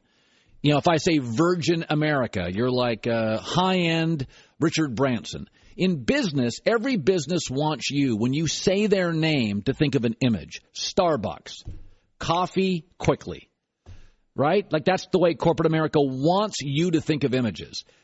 Well, the NFL is the most corporate league, and it works the same way. That if I say an NFL team, you almost get an optic immediately. It doesn't work that way in the NBA. It's not as much a corporate league as a players' league. If I say Detroit Pistons, they play in Detroit. I don't have any image in my head. If I say Orlando Magic, not really an image in your head. Same thing in baseball. If I say the Tampa Bay Rays, Detroit Tigers. But it's different in football. I say the Patriots, you're like smart, efficient. If I say Steelers, talented, emotional. Bengals, not buttoned up. Cleveland, poorly run business. Seahawks, loud, defense, outspoken. When I say the Dallas Cowboys, one of the first things I think is loose. They're loose. Cocktails. I mean, I really do. I think Dallas Cowboys, Jerry, Stephen Jones, even when they were winning White House. I mean, you go back, Troy Aikman was the grown-up in the room. There was talent everywhere. But when I see this story, and, it's funny about Jerry Jones. He made his money in the oil business. So he was a risk-taker, hyper-aggressive. And that's really made him a wealthy, wealthy man. And he took on the NFL. He's been a risk-taker as an owner. He took on the commissioner. Remember when he had, Coke was the sponsor and he had a Pepsi deal? He's always been sort of iconoclastic, very Mark Cuban-like. I'm going to go up against the commissioner. That has really assisted Jerry in building net worth and the Cowboys. They are an incredible global brand. I don't always think that temperament and lack of discipline is great for football. I don't always think it helps the football side. I think it helps the marketing and business side, and maybe that's more what Jerry cares about. I don't think Jerry's always great for football. In fact, I know Jimmy Johnson pretty well, and I know Parcells somewhat, and it's the similar story, is that when Jerry moved to the football operation side of the building, and Jimmy and Bill could run football, it was really good. But then as they started winning, Jerry's like, well, this is no fun. I'm the owner of the Cowboys. This is no fun. I get a little credit here. So Jerry moves over to the football side, and it bothered Jimmy, and it bothered Bill, and they both leave town. So Jerry's a very interesting guy. I think he's bright. I think he's aggressive. I think he's a great marketer. I think he's a very shrewd businessman. But, here we go again. The Cowboys are winning. The Cowboys are loose. And in a very corporate league, I don't think loose wins. I think buttoned up, smart, efficient wins in this league year after year. Hour 3 coming up in L.A. It's The Herd. This is The Herd. Wherever you may be, however you may be listening, we are live in Los Angeles on iHeartRadio, Fox Sports Radio, and FS1. Joel Klatt later this hour.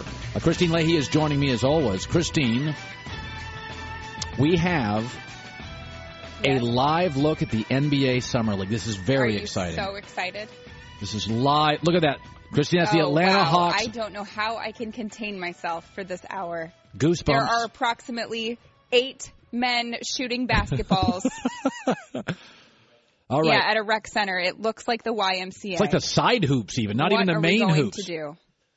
So tomorrow we'll be live, Lonzo Ball and the Lakers debut at the Summer League. So it's very, very exciting. Now, again, it's Summer League MVPs often end up not making it in the NBA. But we're going to go live tomorrow. Going to get one more shot of this. I can't contain myself. Wow. That's a live there are shot. 2 people talking. Oh, no. An NBA Atlanta Hawk assistant coach. Pinch me, tell me this is real. It could be real, or it could be 2 guys down the street just having a conversation. It's very exciting. So we'll be live. Yep, shooting drills. Vegas tomorrow, NBA Summer League. It's riveting. Now, I want to get to this. Cowboy linebacker Damian Wilson arrested for assault with a deadly weapon. He is the 4th Cowboy to be suspended or arrested in 2017. And the Cowboys should have moved on from Tony Romo, and Dak Prescott should be the starting quarterback. He was terrific. And he is a young man with an incredible future. But does it feel a little bit like since Tony Romo left? Is it a coincidence the wheels are coming off with player behavior? Tony Romo maybe didn't achieve what you thought he should have. And Tony Romo didn't have a great playoff record. But Tony Romo was a grown-up, and he had value last year, even on the bench, helping out young, talented Dak Prescott. And he had value in this locker room, stabilizing it. This is a locker room. Remember, the Cowboys used to be conservative in the 70s. Roger Staubach was the quarterback, Tom Landry the coach, Tex Schramm was the owner. It was a conservative group of leaders and men in a conservative state, and at times a conservative country.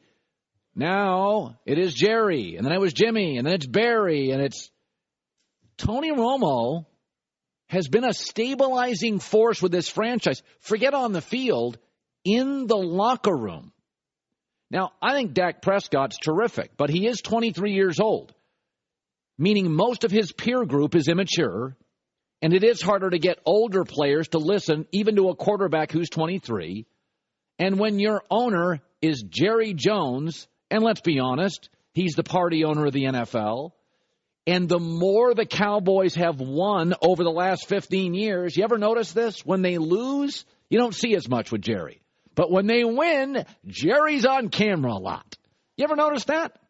You know what happened with Jimmy Johnson? Jimmy came in, and Jerry just bought the franchise. And, I mean, he put every nickel he had into it. So Jerry was on the business side and Jimmy on the football side, and they won a lot of games. And when they started winning games, Jerry wanted credit. He wanted to go over to the football side, and Jimmy said, I'm out of here. And then there was some bad coaching. And they bring in Bill Parcells, and Bill Parcells said, you get over to the business side, I'll do the football side. And that worked for a couple of years. And then as they started winning, Jerry wanted to go back over to the football side in front of the cameras and go, hey, I own this team. It's fun. More the Cowboys win, the more we talk about football, the more Jerry Jones, a guy I like and understand, wants to go over to the football side and say, hey, I'm not about oil and energy. I'm not about business. I'm about football. I'm in that draft room. How about them Cowboys? So here we go in what is no longer like the 70s, a very conservative franchise. You got a wild owner. He's the fun owner. He's the party owner. And now you got a 23-year-old quarterback. And now that stabilizing force with Tony Romo is not in the locker room. Your best player could be Ezekiel Elliott. He's 21. And Dallas is a wild, fun city. And Dak is 23. And that doesn't mean Dak's immature. But it is harder for a 23-year-old person to lead. How many of you listening to me right now are 23 years old? How many of you listening today are 23 years old? And by the way, you are more mature and focused than guys your age. And if you ever thought, listening to me at 22, 23, 24, I wish my friends would grow up, that you're ready to move on. Maybe you have a steady girlfriend. Maybe you want to get married soon. Maybe you're really close with your family. You want to get into business. You've come up with a business idea, and you'd love to hire your friends, but they're not as mature as you. This is a reality for 23-year-old men and women in this country who are mature at 23 years old. It can be frustrating because their peer group are right out of college and they're still in the fun stage. So as good as Dak Prescott is, and I thought he was terrific last year, I never thought he would be this good. He is now asked to carry a franchise which at the very top has lacked discipline. It has, you know it. And the more they win, the more Jerry moves from the business side of the facility to the football side of the facility. Now, let me give you the ages of the last 10 Super Bowl winning quarterbacks. 39, 39, 28, 31, 31, 28. That's Aaron Rodgers. 27. Now, Russell Wilson did win at 25 on a defensive-minded team. He is bizarrely mature for his age. But by and large, quarterback is a leadership position. And all I'm saying with Dak Prescott, even if he has tremendous leadership qualities, this organization, the more they win, the party buses come out. And I will say this about Dak Prescott. I've said I think the Cowboys this year pull back.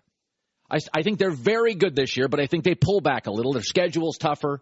People have a year of tape now to look at Dak Prescott, figure out what he does well, what he doesn't. Give defensive coordinators an offseason. They are really rough to beat a second time. We've seen a lot of sophomore slumps from quarterbacks. But anytime anybody has meteoric success, let's take Tim Tebow. Meteoric success. There is usually a series of events that propel it. Denver's defense with Tim Tebow was playing out of its mind. Matt Prater was suddenly the hottest kicker in the league. They were crushed twice by New England, but when they got hot, they played a series of teams that were weak offensively. Miami, Oakland, Chiefs, Minnesota, Bears, Bills, Chiefs again. When they played New England, they were clobbered twice. So Tim Tebow went 8-5 as a starter, but was outscored by 75 points, and they had 4 overtime wins. Whenever a young person has meteoric success, odd success, shocking success, there's usually a reason for it. Now, Tiger Woods is one of the all-time greats, but you remember when he won that U.S. Open by 15 shots? You do know the backstory. There was a series of events that everybody on the tour was using the Balata golf ball. He was the first between the Masters and the U.S. Open to go to the solid core ball. Phil Mickelson said later, if you're not using it, you're at a competitive disadvantage on the PGA Tour. Tiger the first to go to it between the Masters and U.S. Open, and he won it by 15 strokes. The thing about Dak, and I like him a lot, but there was a series of things that happened that were advantageous to the young man. He inherited an unbelievable offensive line. We have not talked about an offensive line more than the Cowboys last year than any in my adult life. Tony Romo, a smart, stable, mature veteran, got hurt and was a giving backup quarterback to assist him. Ezekiel Elliott was the best rookie running back since what? Adrian Peterson. And they had a fourth-place schedule. Now, a year to see film, first-place schedule. Philadelphia's quarterback, drafted far ahead of Dak, seems to be really good. Looks like the Eagles, make a seismic jump this year. Cowboys now a target. We've seen the Kaepernicks and RG3s blow us away for a year and then pull back. So when I see this story about Damian Wilson arrested for assault, fourth Cowboy, off-season, suspended, arrested, my takeaway is, man, when the Cowboys start winning, Jerry goes toward the football side, and Jerry's history is he's the fun owner. He's the party owner. He's the good time owner. And I just worry about a 23-year-old quarterback. It's hard enough to lead at 23. This now surrounding him. A 21-year-old running back. Steven and Jerry, top of the organization. The world of pressure. A first-place schedule. Now a target. That's all I'm saying. Just making me think. Just making me think. I mean, remember when we had last summer Jerry Jones on with us and that funny quote he had? Do you remember this? On the other hand, I don't have time to have a bad time. It isn't on my schedule. Jerry Jones. You know, I was thinking about this. I want to segue into the NBA. I was thinking about this. Gordon Hayward's now a member of the Boston Celtics. And, I mean, I think Gordon Hayward, especially end of half, end of quarter, end of possessions, he's now, along with Isaiah Thomas, their best finisher. So I think he helps. But it is interesting now. We've talked about to win an NBA championship, it used to be you had to have two stars, right? Like Shaq, Kobe, Pippen, Jordan. Now there's a feeling since Boston, you got to have three. You got to have Pierce, Ray Allen, who was at the time closer to his prime, KG, Bosh, Wade, LeBron. Now it's like Golden State's got 4 stars. Cleveland's got 3, and it's not enough. But it's interesting with Boston, so you get Gordon Hayward. So I was just thinking of this in my head talking about the Cowboys. And I'm thinking about what is Gordon Hayward. So I'm going to name, we think now it's the Big Three era. I'm going to name players who I believe to be better than Gordon Hayward and Isaiah Thomas. And stop me if you think I'm wrong. And this is not going to be in perfect linear order.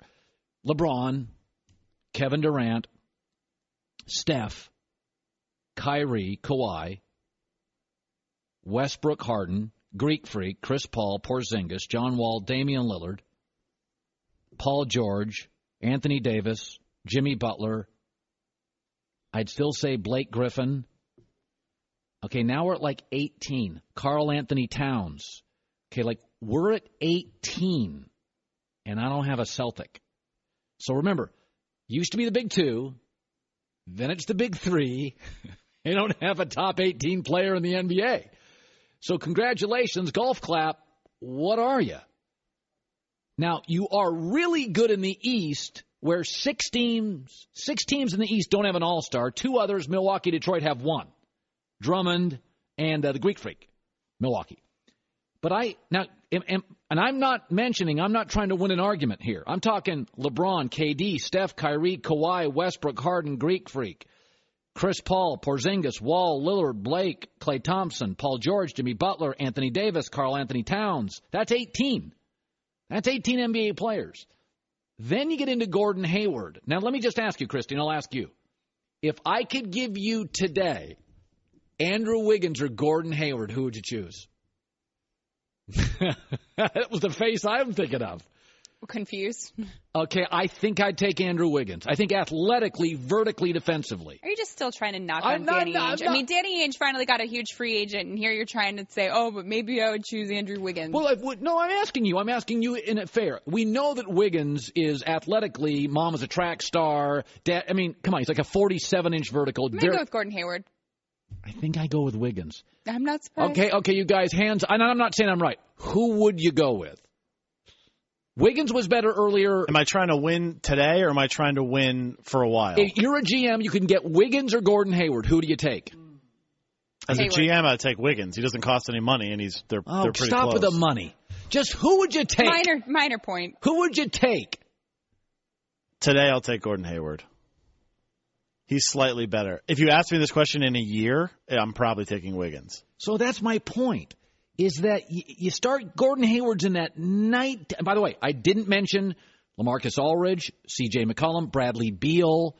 There's a lot of guys here who are really nice. I didn't mention Isaiah Thomas. I didn't mention Paul Millsap. So, you get to about 19, then you get into Gordon Hayward in an era where you got to have 3. Warriors have 4 of the top. By the way, I didn't mention Draymond Green yet. If you could have Draymond or Gordon Hayward, who would you have? Draymond. I think I'd take Draymond Green. I think I would. So now we're at 20. So I like Gordon Hayward, but you're giving up Olenek, who's can rebound. He's your only big, and you're giving up Jay Crowder and 11 rebounds and a great contract, and just walked out the door. I'm sound like I'm beating up on Gordon Hayward. I like him. It's nice. But there is no such thing as free agent. Now you got to clear cap space, so you got to get rid of 2 decent players. In L.A., it's the Herd. Tomorrow we're live at the NBA Summer League. Lonzo Ball and the Lakers. We'll have a live report from Mark Medina. Now we are going to establish a presence there. Here is a live shot of the Toronto Raptors undrafted players working out. It's very exciting. We have a camera providing live looks at NBA Summer League backups. Here's the thing about Fox Sports 1. We bring it on a daily basis. I'm just sad that the new Rebels logo isn't there for us to see. I know. Good point. That Rebels logo would make this even more exciting. It really would. I mean, this is just so exciting.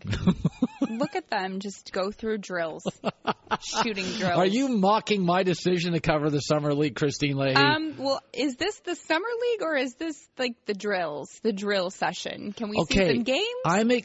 I'm acknowledging that this shoot-around... You can shoot, I think some of our employees here go play pickup basketball at the Y or something. There's a hoop just outside this door. You could just go put a camera up out there if you want. Tomorrow we're going to have more exciting video. That's all we have for today. Because we sent our camera crew there. How much did that cost? That was a very expensive trip. We're staying at a very nice hotel. Oh. We just wanted to get there a day early in case someone made a free throw. Our tires exploded driving in 138-degree heat.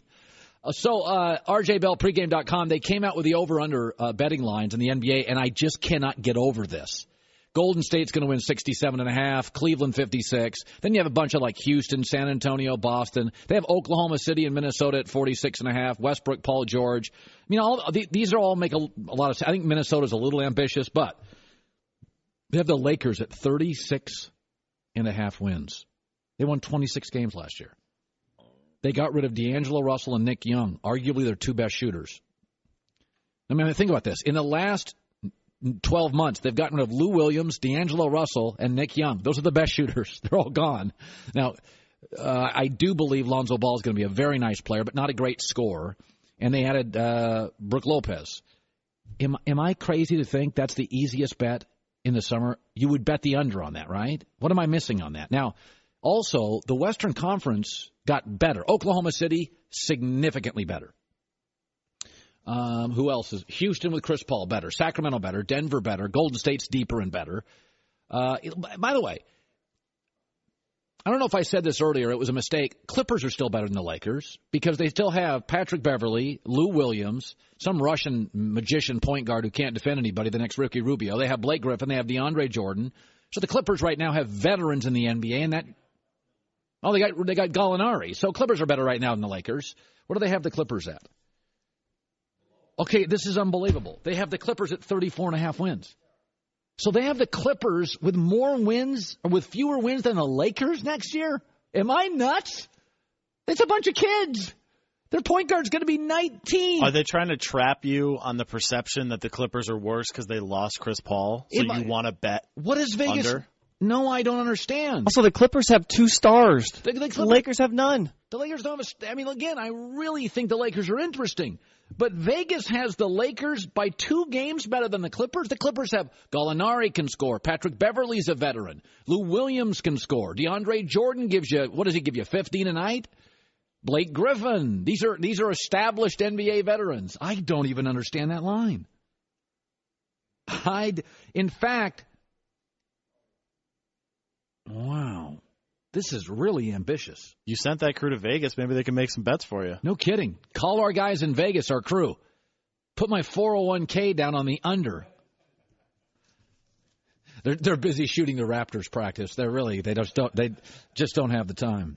Well, I mean, Lonzo Ball took UCLA in a 35-game schedule, doubled their wins. So in an 80-game schedule, could Lonzo, if he hits, could he be worth 6 wins? Okay, you go 26-32. Is Brook Lopez worth 5 wins? I don't think Brook Lopez is worth 5 wins. I like him. He's now worth 5 wins in the West. Remember, the West is better next year.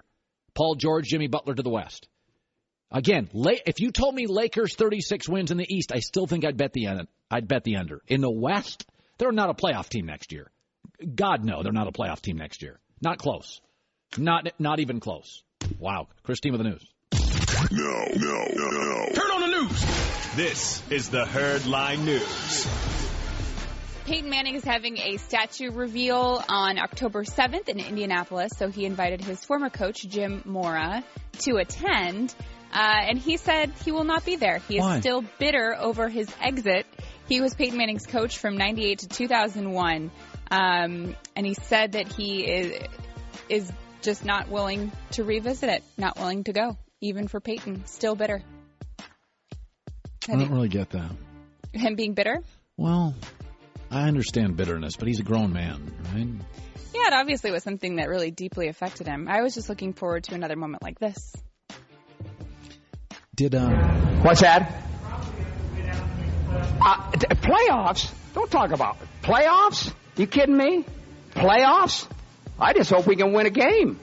So clearly he's a very fiery man. So I can understand why, if he didn't like the way his exit went down, how he might still be very upset. I forget. This is interesting. John, can you look this up? Was Mora ever a head coach after the Colts?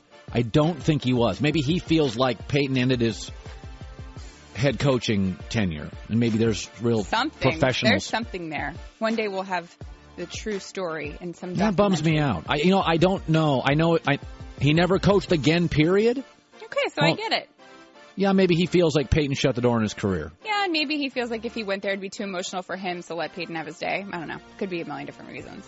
Apparently, Giannis Antetokounmpo is already unhappy with the Bucks organization, and now Adrian Wojnarowski is saying there's a chance that when he is done with his current contract, he will bolt. Milwaukee's going to go through this with the Greek Freak. That day's coming, right, where he's going to look and say, where is this organization? What are they doing here? You don't think Giannis has been watching what went on there for the last several months of what they allowed to go on with in the front office? Right. And he's watching it, and the clock has started. Everybody in the league is trying to figure out how they're going to get him out of there. That has started. Wow. So maybe another one of the reasons why players will flock to the big teams, the few big teams that are left out there. Yeah, I can see. Now, that's another kid. It's really interesting. If Lonzo pops in L.A., and I said to you, in a couple years, Paul George and the Greek Freak, that's pretty interesting. And again, it all goes down as Lonzo. What if Lonzo doesn't work? I cannot wait for this. So if Paul George leaves Oklahoma City, that's going to be all Russell Westbrook's fault, right? I'm predicting the show. No. Okay. Because Paul George, before Russell Westbrook, said, I want to live in L.A. Okay. What's the opposite? We're recording this, right? Right. Okay. What is the opposite of L.A. in the NBA? It's Oklahoma City. No, I would say it's Milwaukee. Okay. Well, OKC not far behind. Yeah. So, now I will say, Russell, I think, could exacerbate the issues because he can be very tunnel vision and hard to play with. But I can't blame Westbrook entirely because I think Paul, I mean, we've already heard it. He's made it. When you make your mind up to live somewhere, it's hard to get that out of your mind. That's the dream for Paul George. Mm-hmm. And finally, Klay Thompson is in China right now, and he was trying to show off some of his basketball skills for the people there. This was awful. And it doesn't look good. It wasn't I don't know. Great. Maybe he's still dealing with some sort of a playoff hangover. Some have said maybe Kevin Durant is still in his head, or maybe he's just exhausted. That was an air ball. Boy, that was bad. But you know what? This is more riveting than the Summer League free throw line. By tomorrow, our Summer League coverage will be exhaustive and very exciting. It's not great today. I mean, the first. Okay. Tomorrow, then I'm very, very excited. How great is that? Like, how popular are the Warriors that their third to fourth best player is invited to China for a. And they're just. Basketball's big there. Yeah, it is. Christine with the news. Well, that's the news. And thanks for stopping by. The Herd Lie News. Yeah, it is big. So the Cowboys get another player in trouble. Vegas odds come out. Eddie House joined us earlier today, Rob Parker. Do we have the Rob Parker? I want to go back to a moment that there is a certain pressure out there, and I've always felt it with NBA stars. And Rob Parker came on about an hour and a half ago and said something that I think is pretty accurate and interesting. But it doesn't work this way in the NFL, and it doesn't work this way in baseball. Like, people understood when Robinson Cano got a 10-year deal from the Mariners. It's a 10-year deal. It was like $250 million. Everybody was like, okay, we get it. NFL players get virtually no criticism for leaving. They really don't. When's the last time a city burned a jersey in the NFL guy for leaving? It doesn't happen a lot. It really doesn't happen a lot. The transactional nature of football, maybe we're just accustomed to it. We've grown up to it. Maybe in baseball, we kind of understand that the union will not let you turn down money. Nobody's mad at Zach Greinke that leaves the Dodgers for Arizona. Nobody burned a jersey. But in basketball, the culture in America is different. We worship in basketball. From high school to AAU, we worship basketball players. Nobody worships minor league baseball players. We don't worship college football players. In fact, we're very critical during the combine. We're criticized. Andrew Luck came out. His arm's not very good. It's just Stanford. He never wanted to all we do pick. But in basketball, the culture in America is different. You elevate basketball players. I mean, LeBron's the chosen one. We give them all nicknames. And nicknames, they're the Greek Freak, CP3. And that's just the way the sport's mad. I mean, think about how many great NBA players you know by a name. If I just said to you, Watt, you'd be like, wattage? What do you mean, Watt? What do you want? What? No, J.J. Watt. But if I said to you, Magic, Bird, Braun, KD, Steph, Greek Freak, like that's how it's always been. That's how it's always been. So the NBA brands you early and worships you early. So when you do eventually become a free agent after 6 or 7 years in your organization and they haven't given you good players, a good coach, a good GM, a good structure, a good roster, a good cap space, and you leave, we burn your jersey. And so there's a psychology at play in the NBA that other athletes don't have to deal with. NBA players know that if they leave, they're going to be hated. And here's the funny thing. If you leave for money, you're greedy. If you leave for wins, you're greedy. Like Melo left. He wants to go to New York. Okay. KD leaves, less money. That guy just wants to win the easy way. So the players, even Gordon Hayward yesterday in Utah wrote a beautiful letter of Players Tribune. I love this city. I want to win more games. I want to go to the East. I want to go to the Celtics. I want to go to my college coach, Brad Stevens. So there is a psychology at play. We worship basketball players, but it comes back to haunt them on the other end. Whereas the advantage to be a hockey guy, a soccer guy, a baseball guy, and a football guy is we don't worship you early, but we're okay with you being mobile. We really don't criticize you. You just do what you got to do to make your money and make your hay. In the NBA, we worship you at 16 to 24. The minute you leave, we burn your jersey and we ridicule you. Even if you're like Kevin Durant, And Kevin Durant simply goes to a better roster to win more games, take fewer shots, to upgrade his legacy, not about the cash, just took actually a horrible contract. So, it's funny, like Kevin Durant, I think the psychology was in play here. That Kevin Durant knew that if he signs a max deal, that eventually, despite titles, you'll be blamed. Rod Parker came out an hour and a half ago. He hated what Durant did to take less money. Terrible, terrible by Kevin Durant. He is now officially the father of NBA welfare without the cheese. Steph Curry took his $40 million. You mean to tell me that Kevin Durant needs to help the owner of the Warriors, who's worth $1.5 billion, by taking less money? Why in the world would he take less money and not what he's valued at? You remember A-Rod was going to go to the Red Sox from Texas. Remember? And he needed to take a pay cut in order to make it happen. What happened? The union stepped in and said, no way, no how are you taking a pay cut, and you're not going to open up this can of worms. The same case here. Now, people might look and try to make Durant as this great guy. Oh, well, Kevin Durant, what a great teammate. He's saving money to bring other guys back and keeping the band together. But Kevin Durant, in reality, has hurt the other big-time players in the league. And I think it's the psychology of basketball, is that Kevin Durant knew that if he didn't take less money and they had to give up key bench performers like Andre Iguodala, that in the end he would get the greedy label. So this is why I support NBA players and their mobility. They can't win. If they go for money, they're greedy. If they go to a better team and take less money, all they care about is winning, and winning easy, and it's too easy. They cannot win. It's the only athletes in America we punish for mobility. That's it. We don't punish football players. We don't punish baseball players. We don't punish hockey guys. We don't punish soccer guys. We punish NBA guys. Even when they leave, take less money. Bad guy. Good guy, bad guy. I think the psychology played into it. Kevin Durant saying, I don't want to be seen as greedy guy, when in essence, you should probably take your money. Joel Klatt, live around the corner. We're getting... about a month from now, he will be a regular guest on this show, but we thought we'd bring him in today with the various reports saying Sam Darnold may stay at USC through this year and do an Andrew Luck and post a 12-1 year and have very productive numbers and stay in school. We thought we'd bring in the voice of college football at Fox Sports, Joel Klatt, who usually spends his summers in Morocco or south of France or something. I wish. That would be nice. That sounds like your life, right? No, I'm on the treadmill. Christine and I, this treadmill we live on every day. Oh, man. I used to do radio. I know what it's all about. Yeah. How you doing? We're doing great, good, actually. So I saw this story on Sam Darnold. Yeah. And it reminds me, Charlie Weiss was on our show yesterday, and Charlie said, if you can graduate college in the NFL, we like it. We like a more mature guy. All right, you played college football. You quarterback. What do you make of Darnold?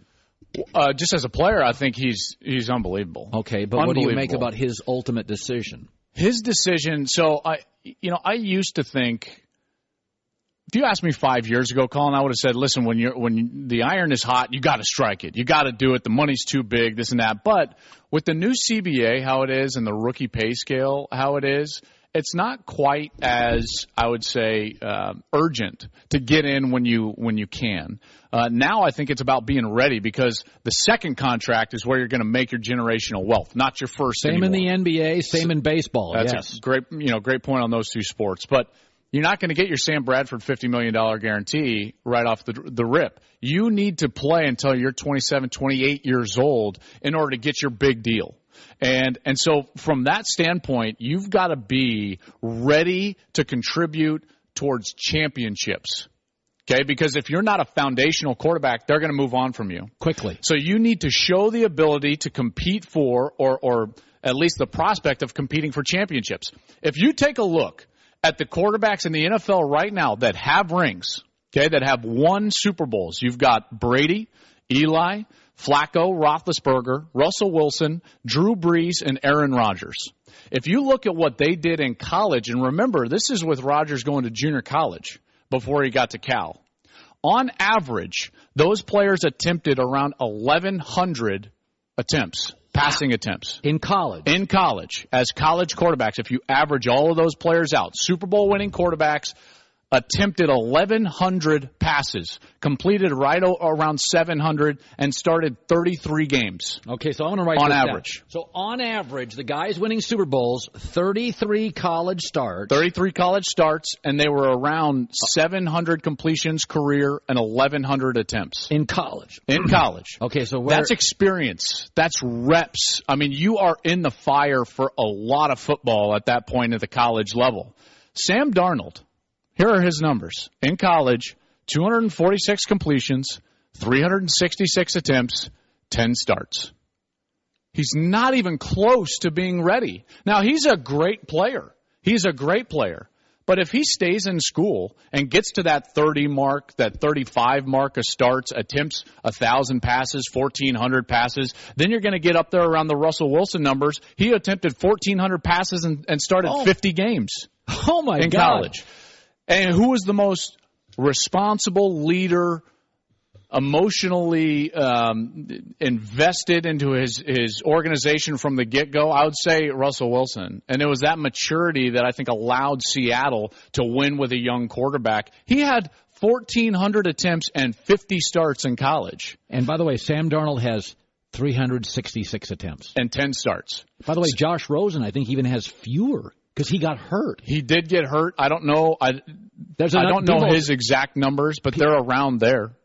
You know, it's not like he's attempted much more than 400 or 450 attempts. So your takeaway is the new CBA, you bring in all these numbers today, stay in school. Absolutely stay in school. Because, again, it's not about just getting the first contract. If you're going to go and you're actually going to make generational wealth for yourself, if you're going to build a career in the NFL, you've got to be a championship caliber player to get to that second contract. Okay, even though these guys don't have it, you can see the potential. Guys like, Stafford, you can see the potential. Derek Carr, you can see the potential. You can obviously see the potential with Andrew Luck. So you've got to show that ability. That takes repetitions. In the new day and age, college quarterbacks stay in school. Those repetitions are going to mean more to you when you're 28 than they're ever going to mean to you when you're 23. You know, there is the fear in football of injuries. Yeah. Now that we've seen examples at running back. Yeah. Where a guy gets, smoked in Lattimore and he's never the same player. There's not much of a history of a quarterback getting hurt. Sam Bradford got hurt. Oklahoma gets BYU. But he still was the first pick and made $50 million guaranteed. So when you look at college... Can I interrupt real quick? Yeah. Because quarterbacks, you're going to get overdrafted anyways. Even if you're injured, you're going to get overdrafted. Look at the quarterbacks this last year. Look what the Bears did, to go and get the Mitch Trubisky. He played 1 year at North Carolina. You will be overdrafted, injury or not, as a quarterback. So you're not going to impact your draft status necessarily if you're injured. But what you can do is build yourself a career by getting the repetitions to have a foundation where you're going to be in the NFL for a long time. Can I shift gears to Jim Harbaugh? Of course. So my first day on this network Jim Harbaugh. 2 years ago, there was a question asked to me, will Michigan be a top 10 team within 3 years? I remember this. And you just jumped up, and we're all crazy, yes. And I not only said yes, I said maybe 1 year. Yeah. I said almost immediately. And you were just flabbergasted. You were like, you're crazy. Who is this kid? Who's this Klatt kid? So my takeaway was, well, who's leaving the top 10? They all have good coaches that aren't going anywhere. Right. They're not like NFL guys who are just doing in college. Right. Well, so we're going into what, year 3? This is year 3. Okay. Big Ten's better than it's been in 20 years. Ohio State, I think, could win the national title. Penn State could get darn close. Wisconsin's rock solid. Their defense is all junior seniors. Mm-hmm. I mean, they bring back men. And now I got Michigan, who's bringing back 6 starters. So this is the 3rd year of Harbaugh. Are they a top 10 team this year? Absolutely. Is Jim Harbaugh still the coach? You think they're a top 10 team? Absolutely. 6 returning starters. Who's their quarterback? There's a couple of teams in the country, a couple of programs in the country that it does not matter how many players are returned or who's going to play quarterback. Alabama's one of them. Michigan's one of them because of Nick Saban and Jim Harbaugh. Those two guys are the best developmental coaches in college football.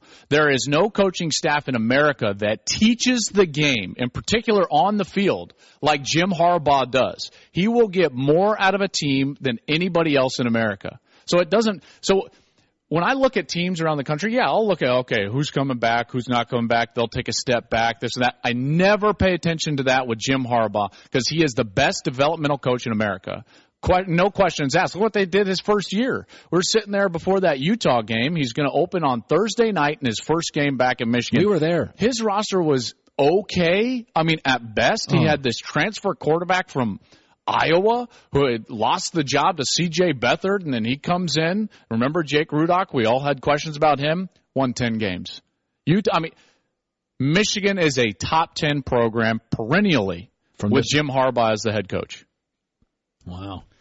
It's interesting because I was looking over my schedules about 2 weeks ago, and I'm like, man, the Big Ten's good. It's really good. It's really, and I can't wait for it. I can't take the smile off my face. I know it's so fantastic. And, the SEC's had its run, but I go back to this, is that if I said to you tomorrow, what's a good job in college football? Let's say tomorrow, Harbaugh goes to the NFL, Michigan's available tomorrow. Oh, it's a great job. How many SEC coaches would get a call? Now, remember, Saban would, but he's 65 and he's not leaving, so they may not even waste their time with Saban. How many SEC coaches would get a call? An interview with Michigan? 0. Yeah, I can't think of one. Okay. So that's why I say. Maybe Bielema because of his success at Wisconsin. Okay, that's fair. Okay, I'll give you Bielema. I'm just thinking about familiarity with the conference. Yeah, wouldn't be the first guy to interview, but I'll give you that. Sure. Now go to the ACC. Okay. Jimbo Fisher. Two off the bat, absolutely. Jimbo Fisher, Dabo Swinney. No question. I think you'd look at Mark Richt. Great recruiter, quality man. Wouldn't be your first interview, but he Larry could get Fedora. a sniff at that. Maybe Fedora would get a sniff. I think both of those guys would get a sniff before anybody in the SEC not named Nick Saban. Pac-12, Chris Peterson gets a call. Absolutely, David Peterson. Shaw gets a call. Clay Helton gets that call now. David Shaw gets that call. And I'm going to throw out one, and I know you always roll your eyes when I keep bringing them up, but look at what Mike McIntyre just did at Colorado. I don't roll my eyes at him. Oh, you rolled your eyes last year. I roll my eyes at you because you're from Colorado. I remember you last year. You were throwing shade all over my But Buffaloes. my point is, you start looking at the Big Ten now. Look at their if I say top 5 coaches, you don't put Lovie Smith in there. He got to a Super Bowl. Right. You don't put Mike Riley in there. Mike Riley won 9 games a year at Oregon State. He's a really good coach. The coaches in college football are to our sport what quarterbacks are to the NFL. If you have a great coach, you're going to be fine year in and year out.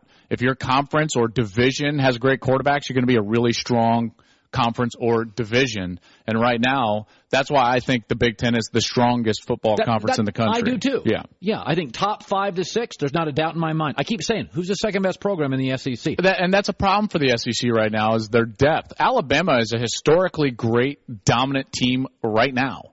Historically great with the run that they've had, and it's maybe the best run in college football history, what Nick Saban has done with the Tide. But the SEC, they all lost 4 games.